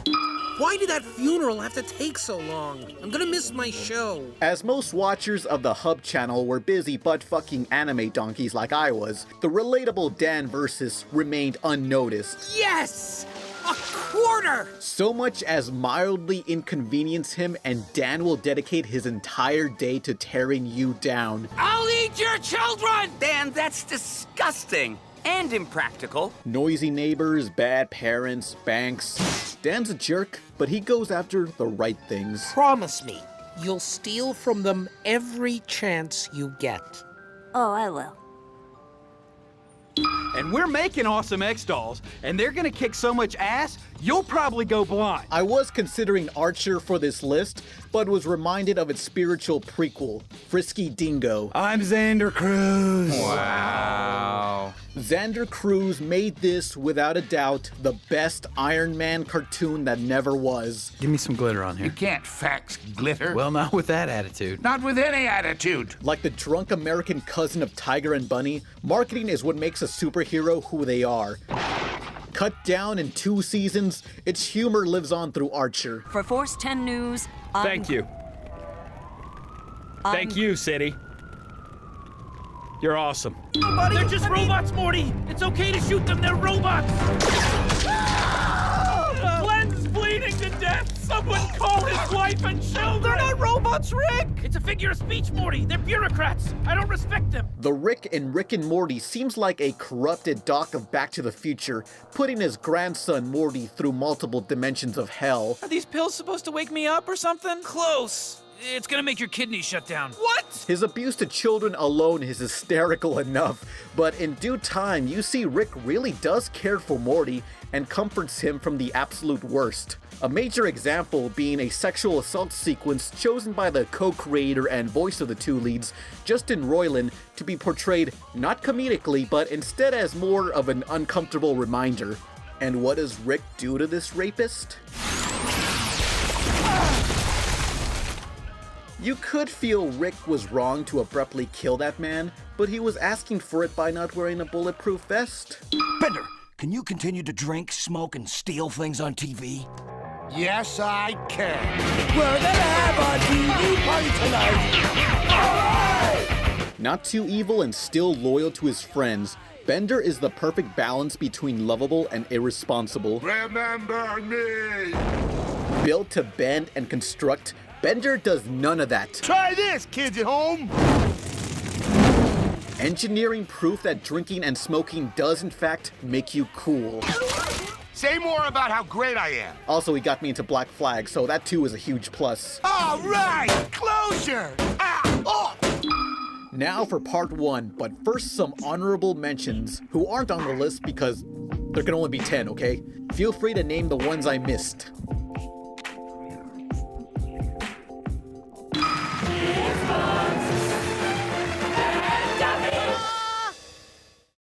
Oh, look, it's Bud Bunny, Bud fucking Bunny. Fuck you, you corporate shill. You know those characters that always get the short end of the dick?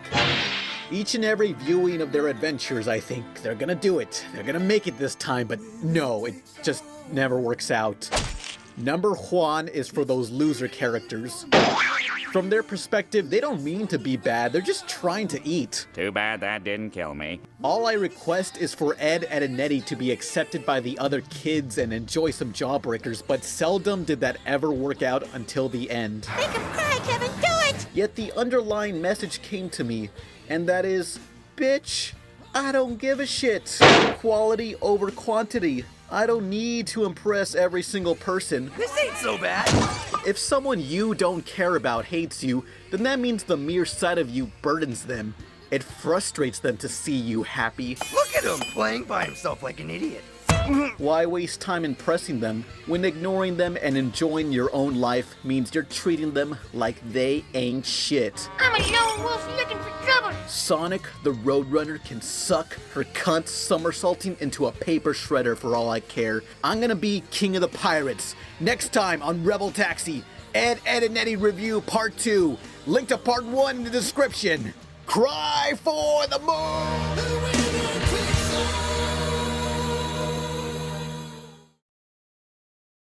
Slide on the soap. Slide on the soap. Hoy presentamos Taxi Rebelde. I am all dressed up and ready to go, guys. fashion victim. Okay, so according to the comments, the Mexican dub was insane. Hola, Ed, amigos. Mi carne me pide sol y sexo. And you thought the sextant line was edgy. It's commonly known as a sextant, Eddie. By now, you've noticed how jittery the outlines are. No, you're not on angel dust. I am, but that's a different story.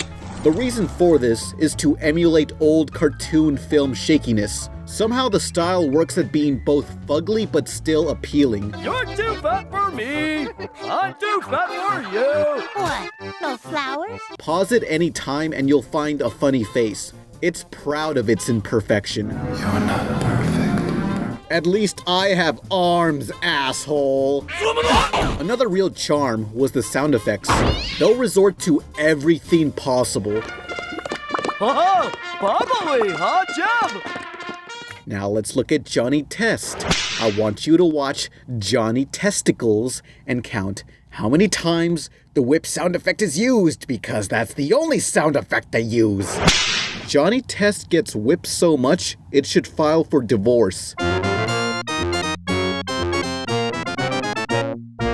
Together, these elements make the Eds just as funny and unique as it was back then. It's one big test to see how absurd their antics can be. Run away, go! I'll save you, Eddie! 3 kids on summer vacation. It's timeless. Inevitably, the later seasons enrolled the kids into school. There was still the same 12 humans and no one else in the entire building. You never saw a teacher anywhere. Principal, sir! I surrender! I started to feel concerned with how empty everything was. Whoa. Mommy! No Andy for Ed! Okay, that was close. By far, the greatest mystery is what was under Double D's hat. Jeez Louise, cool. If you say one word to anyone, I'll never speak to you again. I am dead from the neck up. I theorized it was a misshapen Siamese twin who gave him all of his smarts, but who knows? What did you all think? Creator Danny Antonucci did admit he'll reveal it in due time. So write the cartel you want to feature, and we'll do it. We'll show you what's underneath Dudley's hat. And believe me, you won't be the same. Well, to end the series was a TV movie, so let's see what's under that hat. You motherfucker. It was never exposed. I guess our expectations would be too high, so it's best left a mystery. And ruin the plot? There was an official Flash game on Cartoon Network's website that revealed it was just hair, but that shouldn't count. The Flash game was made by Cartoon Network programmers, totally separate from the animation crew up north. I'll make a video on Cartoon Network games some other time. Now, what about that movie? In case of movie break glass. Bingo! A peanut? It was the grand finale, Ed, Edd and Eddy, the Big Picture Show, which aired overseas 6 months before it actually broadcasted in America. I want movie now! Like, what the hell, Danny? That's our show. Fuck America. Fuck you, Danny! Throughout 6 TV seasons, Eddy spoke of how great his brother was. But here we finally see the Toucan Sam son of a bitch himself. Eddie's brother is so cool! The quest for Eddy's brother. At long last, a new human with a face on the show, the 13th human. It's like when you're sad after thinking there's no more chicken McNuggets to eat, but you find one more under your napkin. It's just the greatest feeling in the world. Not gonna spoil it, but the Big Picture Show felt like a bunch of separate stories meshed together and stretched out. Yet, if you've been following the characters from Season 1, you couldn't ask for a better send-off. Are you saying all this time you've been leading us to nowhere? Nope. I'm taking you to my bro's house, smart guy. You just have to figure out where it is. Listen to the clouds gurgle in the bucket plank. When we close the fridge door, does the little heat stay on? I can hear doors, but I can't see doors. Those Ed boys are crazy like chickens, except they lay no eggs. I see flashes and deep-rooted images. I don't ever want to grow up. Only one was left alive after the horrible battle. It was all just stories? memories from the past? You've been canceled. I'm a TV star. I'm not old. I'm not old. I'm not old. I want to look just like you when I grow up. Just another indication of impending adulthood. When am I gonna learn, Double D? I think you just have, Eddie. We are friends once more, guys! You know what they say? A little childhood trauma builds character.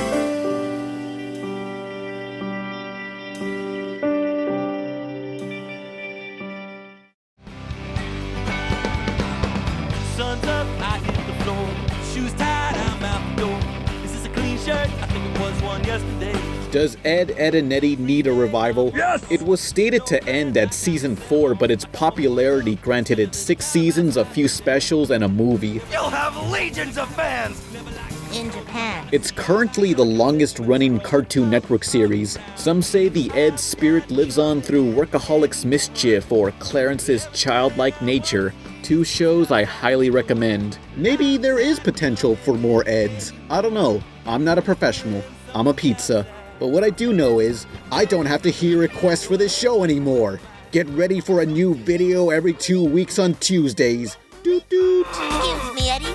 This is my song. If you can't beat them, show off! And syncopated style. Ed!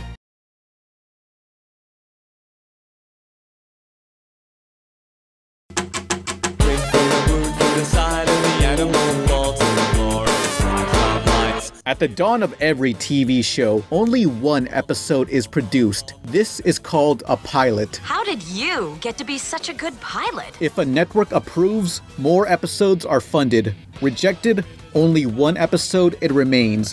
And that's what I'm counting down. These are my top 5 failed pilots and shorts, volume 3. It's juice and jam time. It's my birthright.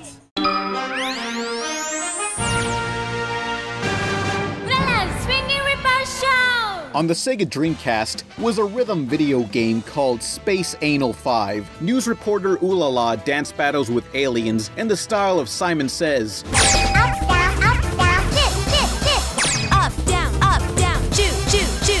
So, hey, how about make her into a real reporter? What if Ulala could host MTV News? World champion DJ Craig attempts to make history by visiting 38 countries in a single tour. I would so want that, but the problem was, 1, that requires animation time when you have to be instant with reporting the news, and 2, the console the game was on bombed harder than Hindenburg. Now, this next pilot was recommended to me by Brianne Druhart, who did the Princess of Gemworld short and is writing her new webcomic, Heartbeat G. The pilot, Periwinkle Around the World, is a silent cartoon emulating Mr. Bean. Periwinkle tours a foreign location and screws things up. As much as it looks like it, the creator of Chowder had no involvement. This is from the mind of Aaron Springer, the guy behind Korgoth of Barbaria's pilot and a writer on SpongeBob. Refusing to make it a series, Cartoon Network instead were gonna release these as mobile phone content, but ended up dumping the corpse on a compilation series called Sunday Pants. They just thought kids today don't have the attention span for silent cartoons. My name is Josette Grey, and I am the maid of Blackford Manor.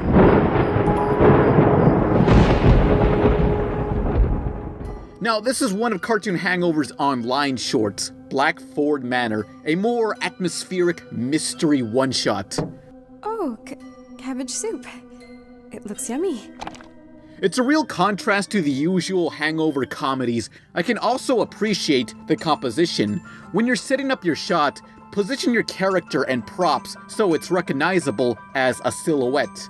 It makes things more clear and eye-pleasing. Jiwook Kim is the creator of Blackford Manor, and it's written by both her and Patrick McHale, who is Jiwook's husband and creator of Over the Garden Wall. Yeah! Both these cartoons know how to set the mood. They felt so similar, I truly expected the two to cross over while watching Garden Wall. Did anyone else feel that? Today, it feels like attention spans are getting shorter and shorter, but here we see two cartoons that can handle their pacing. Do you remember the 2007 Ninja Turtles movie? The same company, Imagi, pitched to Nintendo a 1-minute CGI Legend of Zelda clip. It features shadow creatures resembling that of Twilight Princess, and oh my god, is that Ganon? Nintendo turned down their offer for a theatrical film because they've become incredibly protective of letting others tamper with their properties. Why? You know why. You know exactly why. How about a kiss? For luck. You've got to be kidding. In the 80s and 90s, Nintendo would experiment letting other companies handle their properties, but these days, they're very protective of their image. The only time we get any sort of TV series or short films are the ones made in Japan, where they're present to supervise. The recent North Korean Sony hack revealed plans for a CGI Mario Brothers movie, but who knows if they'll actually go forward with that. Honorable mentions. Name some short films or pilots you want me to discuss in maybe a future video. Okay, get this.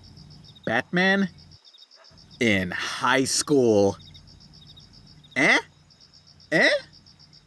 That's Gotham High. There's no footage, just some concept art. Let me read to you an actual news press release of what these characters would have been.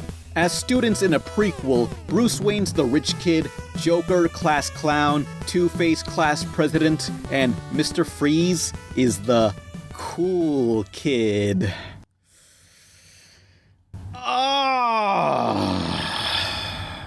Wow. Assuming this art was incepted in 2009, Batman Brave and the Bold was still running. I'm under the assumption they put this on hold, forgot about it, and went instead with Beware the Batman for the next incarnation. So Gotham High. Stupid idea? In all fairness, Batman in general is pretty stupid. A rich guy running around like a bat fighting clowns. Any idea can seem stupid. All that matters is how it's executed.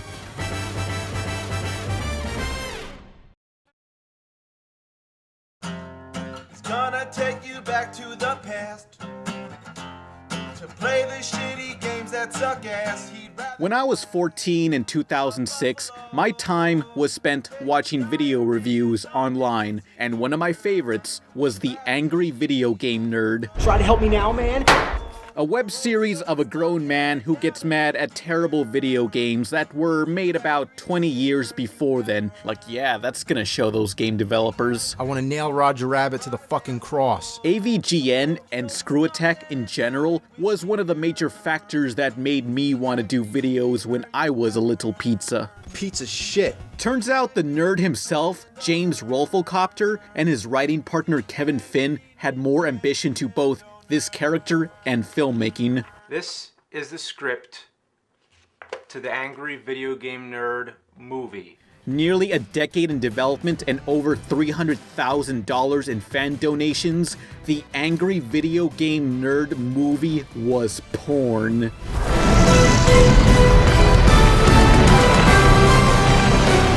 Allow me to explain the film's backstory. 1982, a video game company, Atari, rushed a terrible video game based on E.T. People despised and returned it. Atari dumped the games in a landfill, went bankrupt, and this film is the nerd's quest to find the landfill and review E.T. You should review E.T. No. Should you review E.T.? I think you should review E.T. Yeah, come on, nerd. Review E.T. for all the fans. I know a lot of my viewers don't play video games, but this E.T. landfill thing really happened. It's not a fake-ass story like Tupac's death or anything like that. There's a documentary on this subject. You really believe they buried 2 million cartridges in the fucking desert? Oh, and this nerd film couldn't get the legal rights to use the name E.T., so they spelled it E.T., and gave E.T. a mustache. It adds to the cheesiness. It's putrid, it's despicable, as it intentionally tries to be. If you never watched the web series or don't appreciate So Bad It's Funny monster movies, it's not for you. Ass! Fuck! There's a lot of inside jokes, no spoilers, but there was a scene where someone was about to die, and I was thinking, are they gonna reference that scene? And yes, they did, they freaking did. But one of the best moments was when these military guys discovered and enjoyed the nerd's reviews, then decided to look up one of his friends/imitators videos. That's the feeling that you get after playing this game. This is super rad video game, dude. Not so much. He sucks. That's kinda dissing the fans. I make videos inspired by the nerd, too.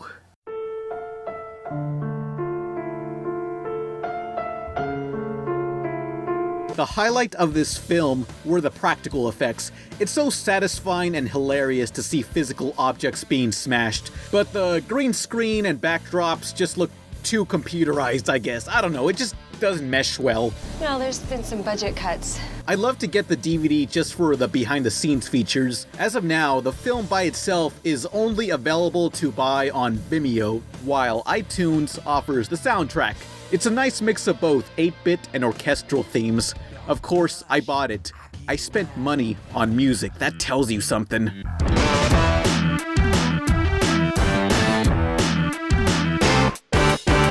I thought it was a good movie, much better than those Nostalgia Critic anniversary videos, but honestly, very flawed. Not so much budget issues, just pacing itself. It really dragged, especially in the middle with over-explaining E.T.'s creation in tinfoil or something. There's a lot of weird alterations. They established the nerd being internet famous, yet he works in a video game store within the movie. His two recurring friends from the web series appear for 3 seconds. It would have made more sense for one of them being his partner tagging along, but instead you get these two who I actually grew to like, even if they're underdeveloped. But the military guys hunting them down were a great over-the-top addition. Get me the fuck out of here! Also, Nerd didn't take a shit in this movie. Yeah, I guess you gotta take points off for him not taking a shit on stuff. It's just not the Nerd unless he takes a dump. Bombs away. A common complaint I hear was it seemed like James was stroking his ego with how he's worshipped in this film. It's clearly an exaggeration, come on. But you know what's sad about his fame is currently on IMDb, James doesn't even have top billing in his own film. He's at 6th place from the top. When James first announced the movie, he compared it to Wayne's World, a film about a made-up low-budget TV show and the drama during production. Did you ever find Bugs Bunny attractive? The angry video game nerd movie was nothing like that. It's the nerd being the nerd instead of the life of James outside his character, who I find more fascinating.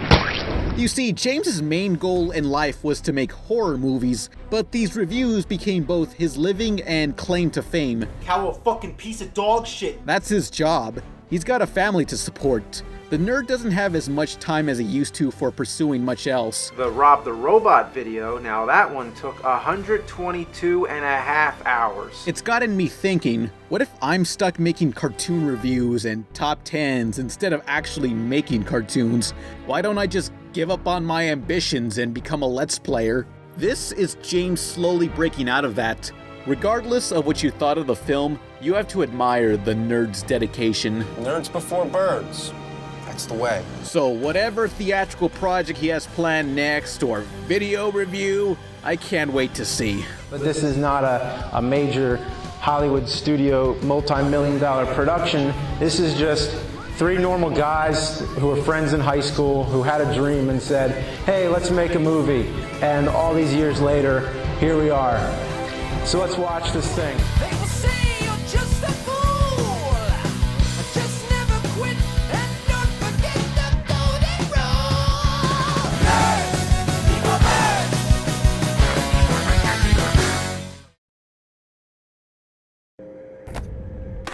Skate on, my son. Base! How low can you go? Death row? What a brother, no, once again, back is the incredible Rocket Power was freaking stupid. Anyway, here's Tony Hawk's Pro Skater 2, released 1 year after the first game. Practically, it's identical to the first, but now you can manual balance, create a skater, create a park, and you can do whatever a spider can. Gravel when I time travel. My rhymes plus shots with the beats at a battle. When I get in your head, my thoughts become red. Why is Spidey here? Cross promotion. Tony Hawk. Hey, I skated with that guy. There was a Spider-Man video game released the same year from the same company, Neversoft. Neversoft, which wasn't that the first name for Viagra? Now, if you play the Xbox version, Pro Skater 2X, released a year later, you get better graphics, all the levels from the first 2 games, plus 5 bonus levels. The bonus levels were terrible. Clearly, these were unfinished. But overall, it's a superior version. Now this is what it's like when worlds collide. You ready to go? Got some ready, baby. I do got other serious problems. Some of them happen to be with the game. By default, the create a skater you begin with looks like Yoda Flame from Mortal Kombat. You can't make a female character either, unless you got the 2X version, or choose to identify your character as female. That's totally cool too. I don't fully understand that, but I don't have to be a jerk about it.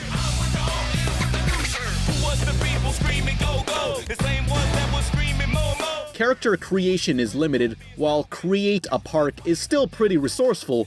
Put some rectangles here, put some plants, swimming pool without the swimming liquid. Oh, and no create a park would be complete without spike pits. Everyone I knew put these in. This is where all who disagree shall enter. Oh, you don't like Cloverfield? Into the pit. Not a fan of Repo the Genetic Opera? The pit you go. Among the other useless features, you got this thing. Says what footing you're facing.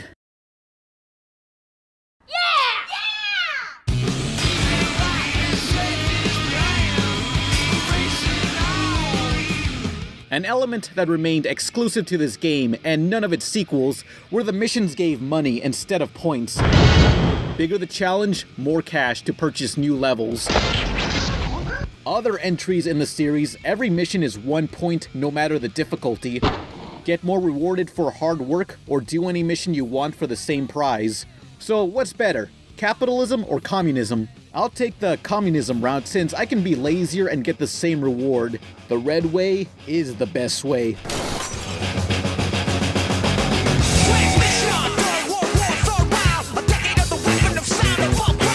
The Cockman himself cites Pro Skater 2 as his favorite and considers it the boom of extreme sports and gaming. With the start of the X Games in 1995, late 90s, early 2000s were oversaturated in extreme sports. We've been invaded by shoobies. It truly was a horrible time to be alive. As for me, I felt Part 2 pales compared to its sequels. Still, it debuted one of my favorite levels. The Venice Beach Pit, featured in the cheesy 80s film Thrashin'. Be sure to purchase that on DVD. It's got one of the funniest audio commentary tracks. We made Tony Hawk who he is today. Tony Hawk. Tony Hawk, I will kick your ass. They put in the effort to decorate the walls in non-repeating graffiti textures when that requires so much memory. Anything containing bright blue skies always are my preferred setting in a video game. Too bad they fucked it up in the HD remake, but we're a long way from discussing that in this retrospect. Today, if you visit Venice Beach, nothing more remains than some graffiti walls. May of 2000, the pit was demolished, 6 months prior to this game's release. In its memory, I dedicate this next segment to the pit. It's a commercial on pizza bagels. Just another Saturday.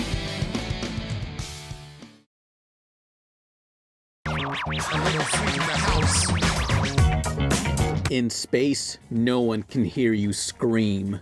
Unless you're contained in an oxygenated area, but no one likes a fucking smartass. Space Dandy? Dandy guy in space. He's in space. His name is Space Dandy. This is an anime by Shinichiro Swallaby, director of Samurai Champloo and Cowboy Beep Boop. It is, I think, the first Japanese anime that premiered on American TV first. Now Japan must read the subtitles and listen to our shitty English translated dubs. Those middle school kids laughed at me for watching my anime dubbed, but who's laughing now? I love anime! And manga!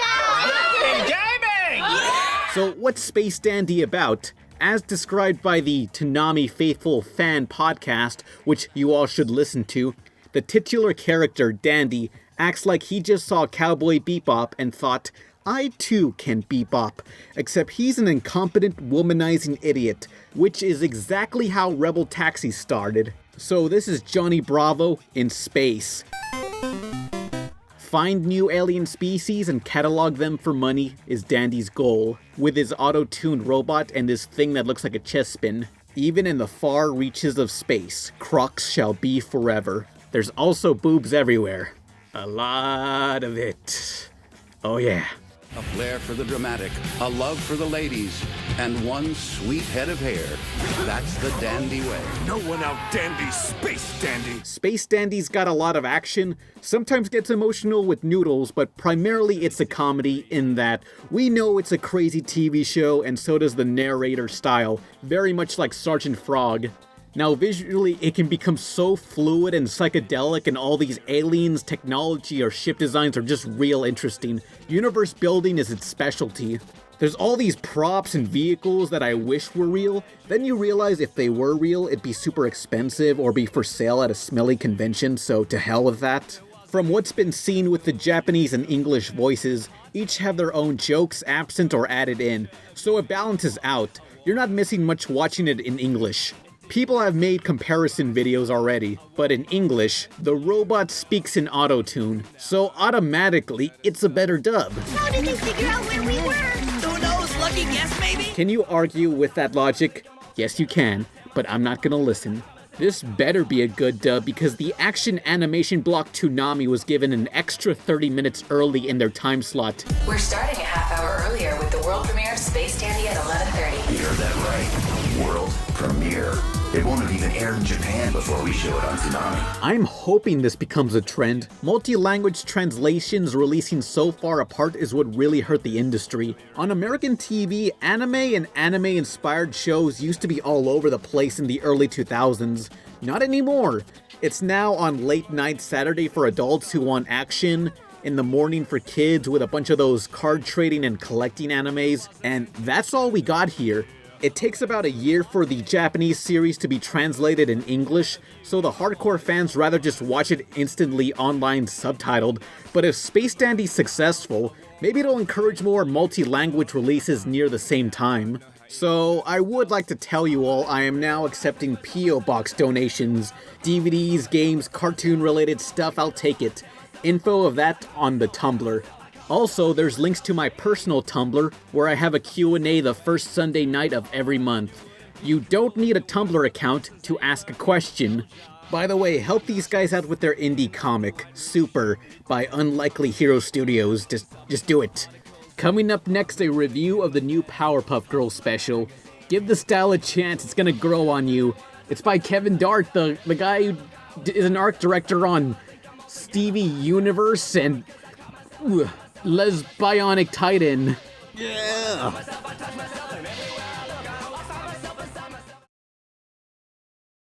Sugar, spice, bunch of shit. The BP oil spill, bam, asexual reproduction. Bosoms, buttholes, butterface, the Powerpuff Girls, yeah.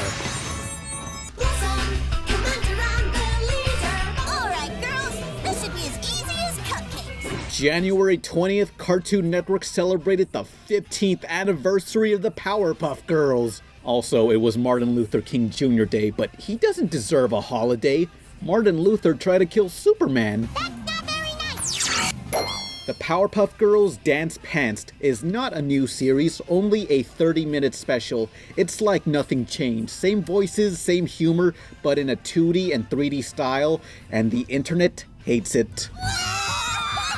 Well, at first the internet hated Zelda Wind Waker's art style, and now that's a beloved classic. Oh my god, it's been 15 minutes, am I at the island yet? Kevin Dart is the art director. It resembles one of his paintings brought to life. If they were gonna go CG, stylizing it in such a unique way is how I'd want it to be. I'm just so fascinated looking at the visuals.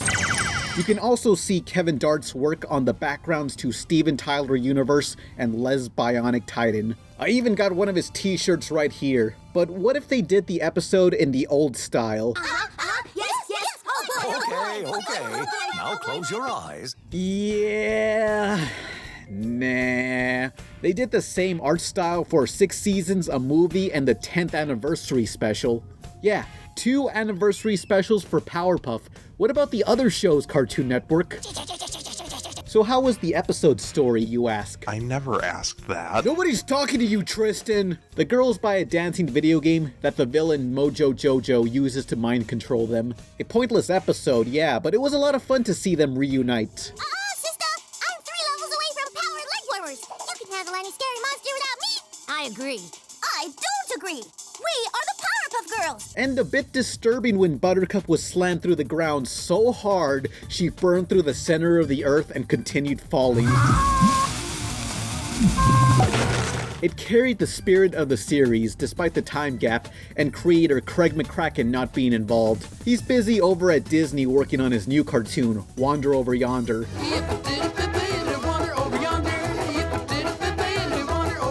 Craig closed the doors on the Powerpuff Girls long ago. Cartoon Network came to us and said, what about a 7th season? And Chris and I both said it had its run. We would hate to continue making a show when we're just kind of hitting the same notes and repeating ourselves. Let's not lie to ourselves. If the series was still going on, you'd lose interest and be complaining how the new episodes aren't as good, like how people are with SpongeBob or The Simpsons. Oh, so powerful. My only legit problem with the special is the pacing felt too fast near the end. Bubbles has ice breath when that's Blossom's power, and they used it at least 3 times, like nobody double-checked. Don't let the minor nitpicks bother you. I came out of this hoping for more stylized Cartoon Network specials. Another reason I like Cartoon Network over Nickelodeon, like when was the last time Nickelodeon did any sort of special for like Rugrats or Rocco or something? But I'm getting off topic. If at all you feel unsatisfied or just outright hate the special, you can take it up with Craig McCracken. He's right over there. Oh man, not again. Ow! Why?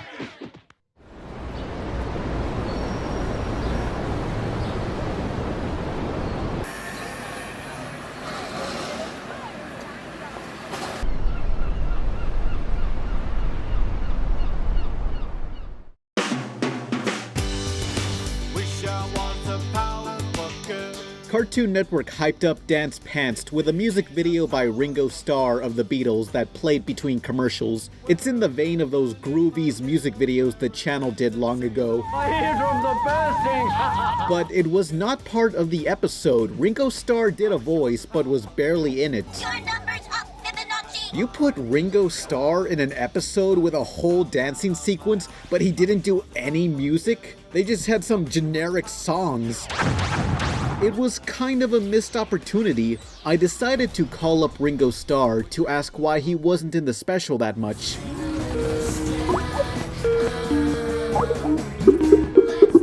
Hello everyone, love and tolerate. It is I, Ringo Starr. I was in that band. The Beach Boys. We know that, Ringo. So why weren't you in the episode that much? What do you mean? I wrote the songs, all the songs, like All You Need Is Lube, I Wanna Hold Your Wang, Get Back to Africa. I don't remember that song. I also wrote Hey Jew, Come Together, In Your Mum, Here Comes the Sun, And your mom, and my favorite, Strawberry Blonde Bitches Forever. Okay, well, what I'm saying is they didn't use your song in the episode. What? You barely did anything. What the fuck is this shit? First they didn't let me in the studio without my ID, now I'm not a Powerpuff Girl. Hey, Yogi, who are you talking to? Boo-boo, shut the fuck up. Hey, wait a minute, you're not Ringo Starr, you're Yogi Bear. Love and tolerate. Assholes. And so, once again, the day is saved, thanks to the Powerpuff Girls.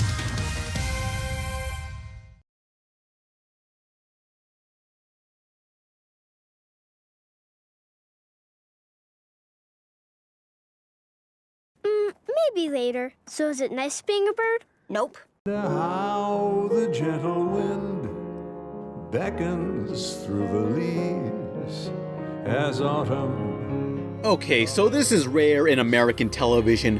Cartoon Network has not created a new series, but a mini-series, meaning it's strictly 10 episodes long, 15 minutes each, which is how most other countries produce TV shows. In America, make as many episodes as you can, as fast as you can, till it stops making money. Over the Garden Wall is a mystery adventure, and the mystery is... It's not really a mystery, it's just two guys lost in the woods. I don't think Stephen King ever got lost in a Kmart and wrote a novel about it. Where are we? Over the goddamn wall! Wirt, with his little brother Greg, are lost in the woods and searching for their way home, but run into spooky, strange occurrences. Gorilla! Run! That's right, spoiler, a gorilla comes to eat them. Yeah, maybe red lips weren't the best choice for a gorilla in 19th century America. Oh no, that's bad. Wirt's the responsible one, dead set on returning home, who's voiced by Frodo himself, Elijah Wood. Terrific. Also tagging along is this talking bird, Beatrice, the more rational one of the group. The world is a miserable place, Greg. Life isn't fun.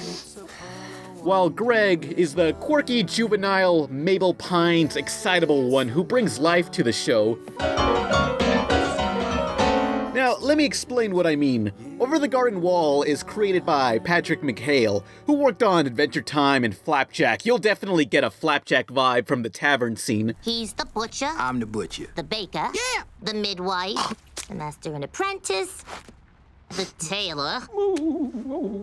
Patrick McHale also wrote for his wife's animated short, Blackford Manor. Sir Montague? Both that and Garden Wall contain a similar ambient feel.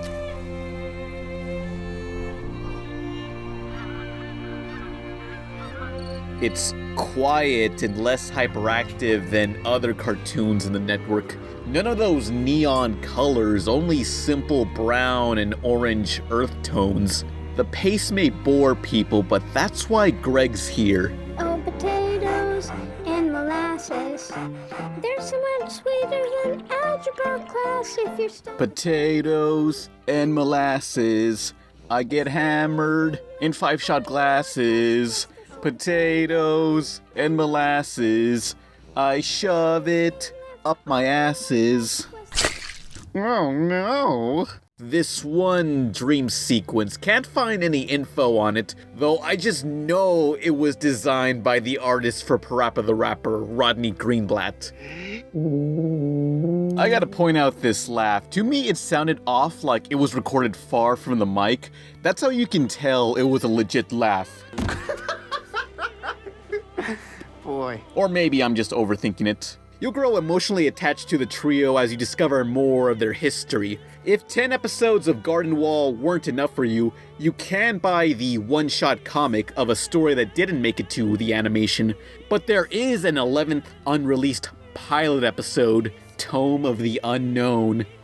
I think my only problem with Garden Wall is that it does that thing where one character does something incriminating and someone else walks in on them and it's like, this isn't what it looks like. But they can't explain themselves since the other character runs off. I hate when they do that. It all could have been solved if they just explained themselves. Curse you, lady. Curse you. You'll die someday, and I'll laugh. Laugh! But ignoring that, it is worth watching. By episode 10, all you'll be able to say is, holy crap. Sure, it wasn't an actual mystery, but there is one thing that still looms. Is the gorilla a racist? Is that blackface? Maybe to find out, we'll have to go over the garden wall. Eh?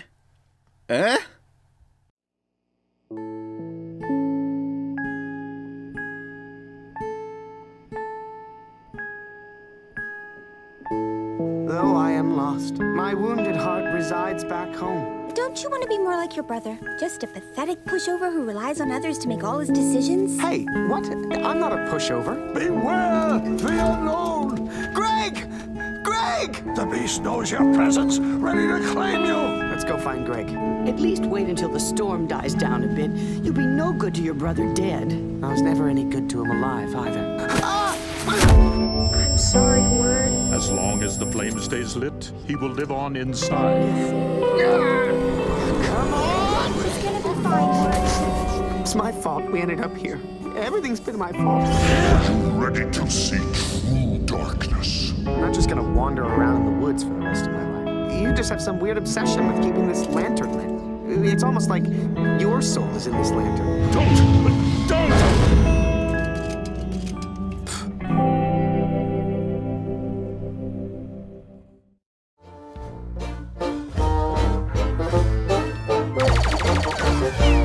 You know, Cartoon Network produced another miniseries, the 2D animated Star Wars Clone Wars. It was a story bridge between episodes 2 and 3.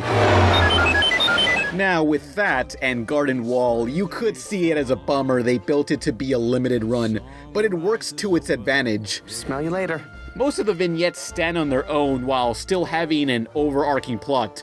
It builds up to one, it knows where to end, and where it ended was perfect. So many times in animation, the series cancels before its conclusion, or it has to endlessly go on and on without unraveling too much.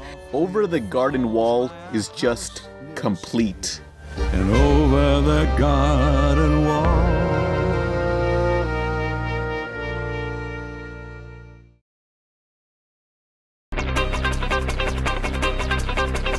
When are you too old to be watching cartoons? Answer: whenever I feel like. I deserve to watch whatever I feel like. You know why? Because this is just a TV show. Hey! Shut your yaps! We're trying to watch TV here! Maybe you'll learn something from it, but just for enjoying a TV show, movie, game, song, in the privacy of your home doesn't define you. It's just a show. It doesn't have any effect on me, for sake. It won't make you an inferior or superior person. You say cartoons are for kids because of that age rating. In the same way, a PG-13 movie is made for 13-year-olds and no one else is allowed to watch them. No one. The age rating doesn't mean it's made for kids, it's that it's appropriate for kids. Choosing to only enjoy stuff rated for an older audience doesn't at all make you more mature, it just means you're insecure about what others think of you over such trivial things.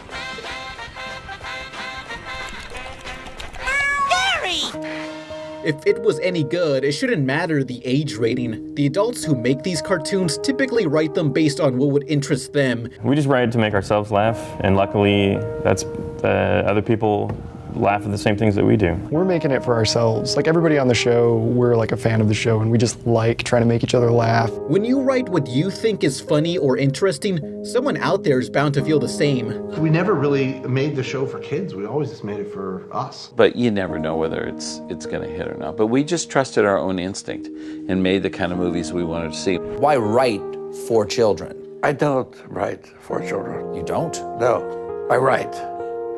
And somebody says, that's for children.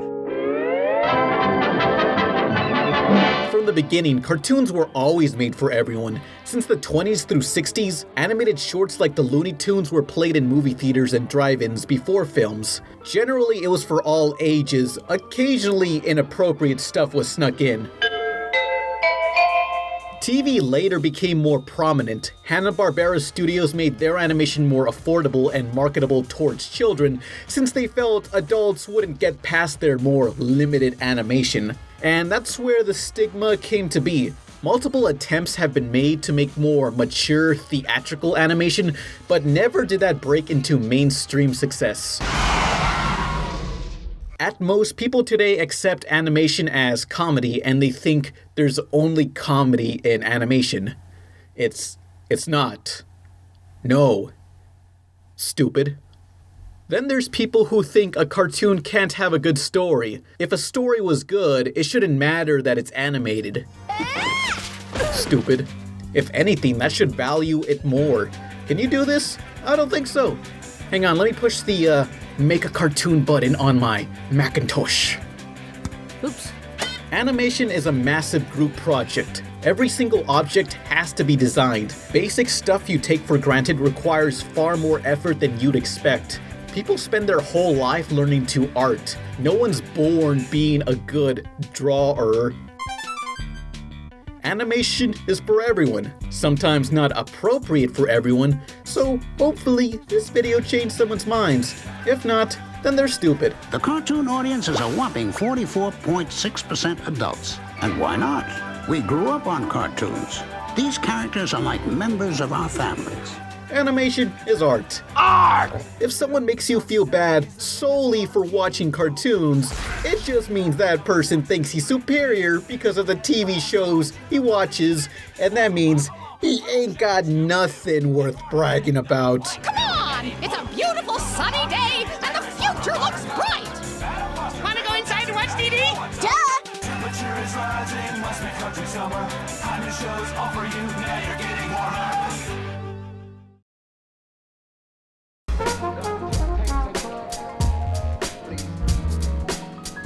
Oh, I'm actually gonna do this review. Wander Over Yonder on Disney Channel, and it's actually a cartoon on Disney Channel this time, instead of some sub-channel no one has like Disney XD or Disney NRA. It's a simple cartoon. Wander Over Yonder doesn't have an overarching plot or major development. It's character-driven. Lord Hater wants to rule the universe. Wander's blissfulness stops him, and his trusty steed Sylvia keeps Wander focused. And today, the one most worthy to stand here is none other than I, Lord Hater! Is that you? It's me, Wander! Are you here to watch the planets align too? Look! I even packed a picnic! There was an issue in pitching the show. You see, studios sometimes want a concept or location first and characters second. Madagascar started as a jungle movie, while the characters were an afterthought.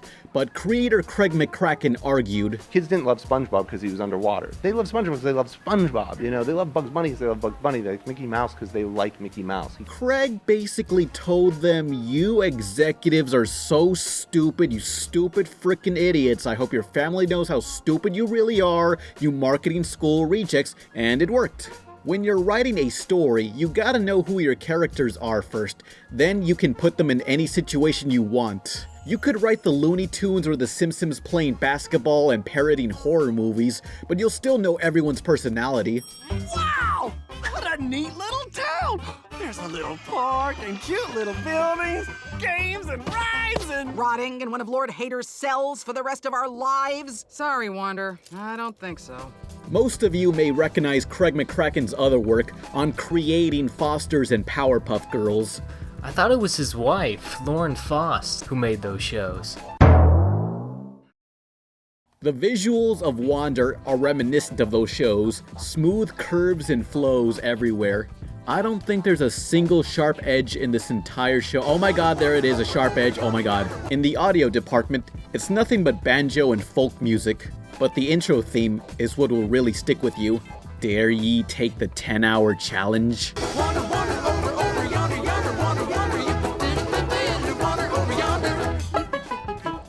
I could see some people finding the song or Yonder himself being annoying, but that's one plausible complaint. Yonder doesn't fight evil, he just sorta has fun and annoys it away. There's nothing mean-spirited about the show at all. Wonder over Yonder has so little substance, but it's just fun and simple, like a cartoon from the 40s. If you want more animation from Disney, on their site there are animated shorts for Gravity Falls to fill in time before next season, which should come out in...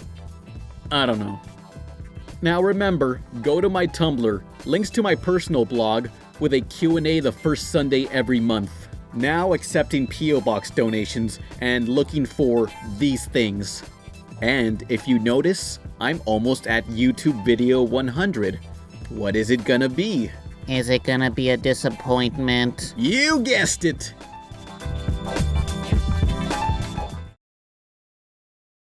Accountant. That is a good one. Vacation need a little sun to break up all the frustration and Are kids today freaking stupid and all the music, movies, shows, games, and whatever they like are also stupid? Yes. No. When I was younger, I had Pokemon, the movie soundtrack, featuring Britney Spears, NSYNC, and Aaron Carter. As a child, I loved that soundtrack. I would repeat that on my CD player endlessly. I think that song sucks. I plug my ears when crap like that comes on. At the time, my cousin, who's 5 years older, listened to it and told me it was awful. I didn't understand why. Same incident when I was on the internet 10 years ago. People said the cartoons I loved, like Courage or Teenage Robot, were terrible, and older cartoons were better. Things were better then. Now all is lost, including hope, which is dead. I liked it, but those people said it's terrible. But why do I like it? Was something wrong with me, or did I miss something? That's what people call a guilty pleasure. As I grew older, I realized, yeah, that soundtrack was terrible. Oh my god. Today you're all complaining about Justin Bieber and One Direction. In the 90s we had 98 Degrees and Aaron Carter. Milli Vanilli. No! We are nerds! We're dweebs! This is terrible! On the contrary, cartoons those people bashed, I still love. And there's cartoons today I also really love. So you know whose opinion is correct? No one. Or everyone. Everyone is... Don't overthink this stuff. If you or someone else likes something a majority of others don't sit there thinking there's something wrong.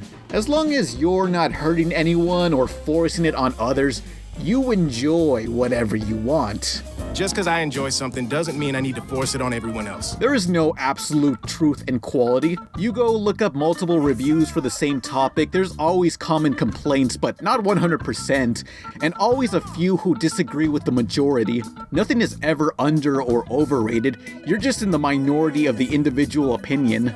Let me read you one of my favorite messages I get every so often. You like blank. I lost my respect for you. Basically, this comment means, people like things I don't like! If your respect is lost over someone else's enjoyment of a song or TV show, movie, something like that, your respect was already worthless.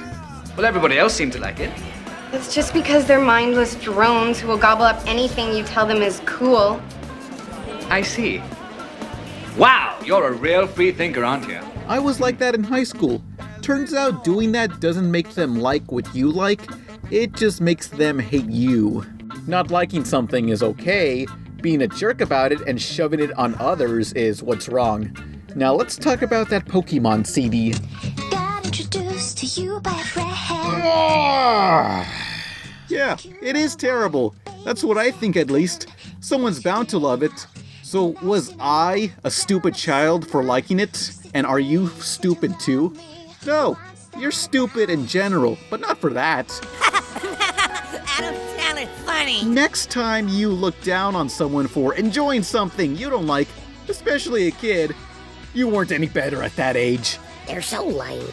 You didn't think so 5 years ago. And let's be honest, others are gonna think the same thing on your interests. Maybe you'll outgrow it, or maybe not.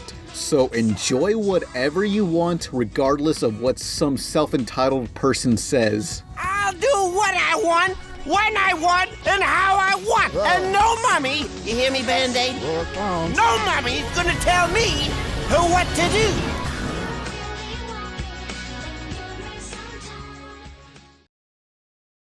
So, what time is it? Adventure time? Top-down adventure time! Fuck you! We're heroes, Jake, and heroes don't totally donk out. Not when it's important. So far, there's been 3 Adventure Time video games. Hey Ice King, Why'd You Steal Our Garbage? A Zelda 2 style platformer. It was okay. Who would steal someone's garbage? Garbage Day! Huh? No! Number 2, let's explore the dungeon, a top-down beat-em-up. Good multiplayer, unbalanced single player. Both of which were developed by WayForward. But now the third game I'm reviewing, Secret of the Nameless Kingdom, is by a different company, Little Orbit, who you can find their YouTube channel in the description. So let's boot this game up. Oh, god damn it!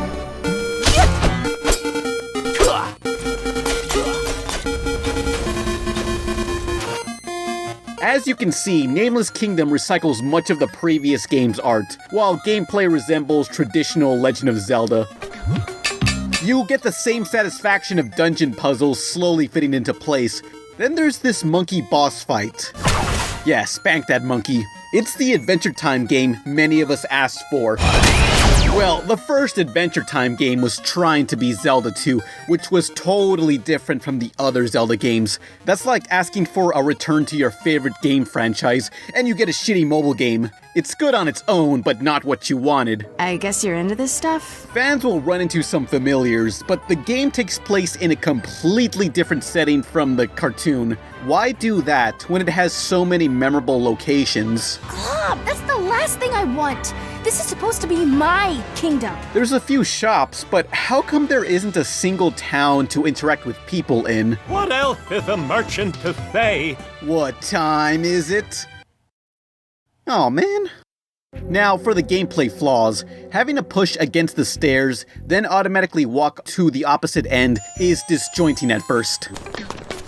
Picking up or grabbing onto objects can be tricky. You don't stand on top of it, you have to stand separate and face towards it.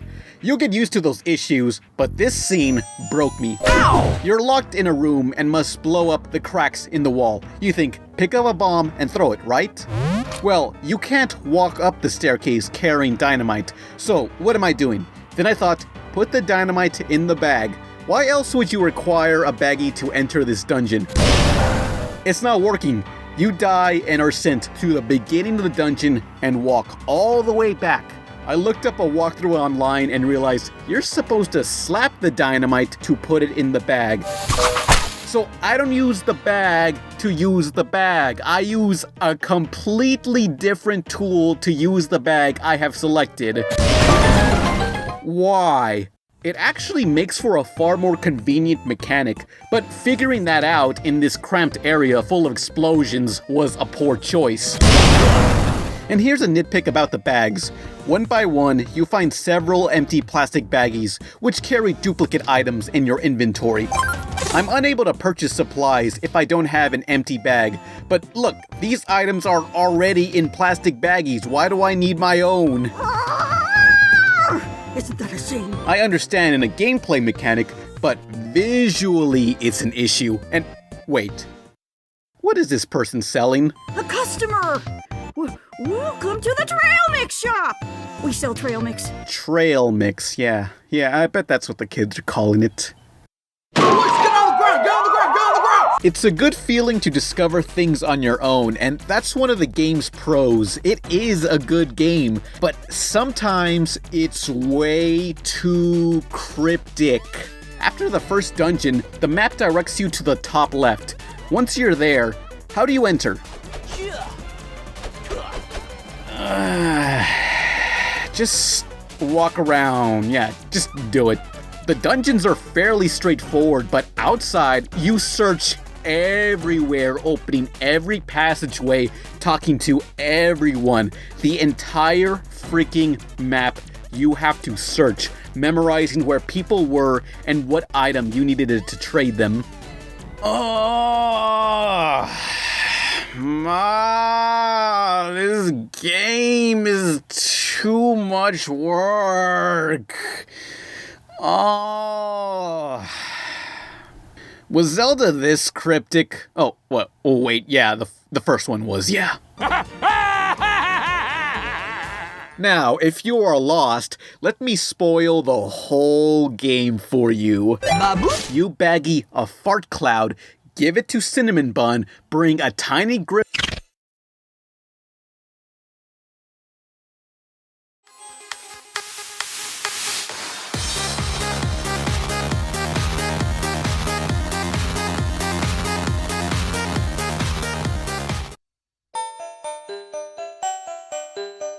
Not bad, Fen, but I've had better. I figured it out. That's the frickin' magic of these kinds of games, where you're stuck on something and make progression. It feels so worth it.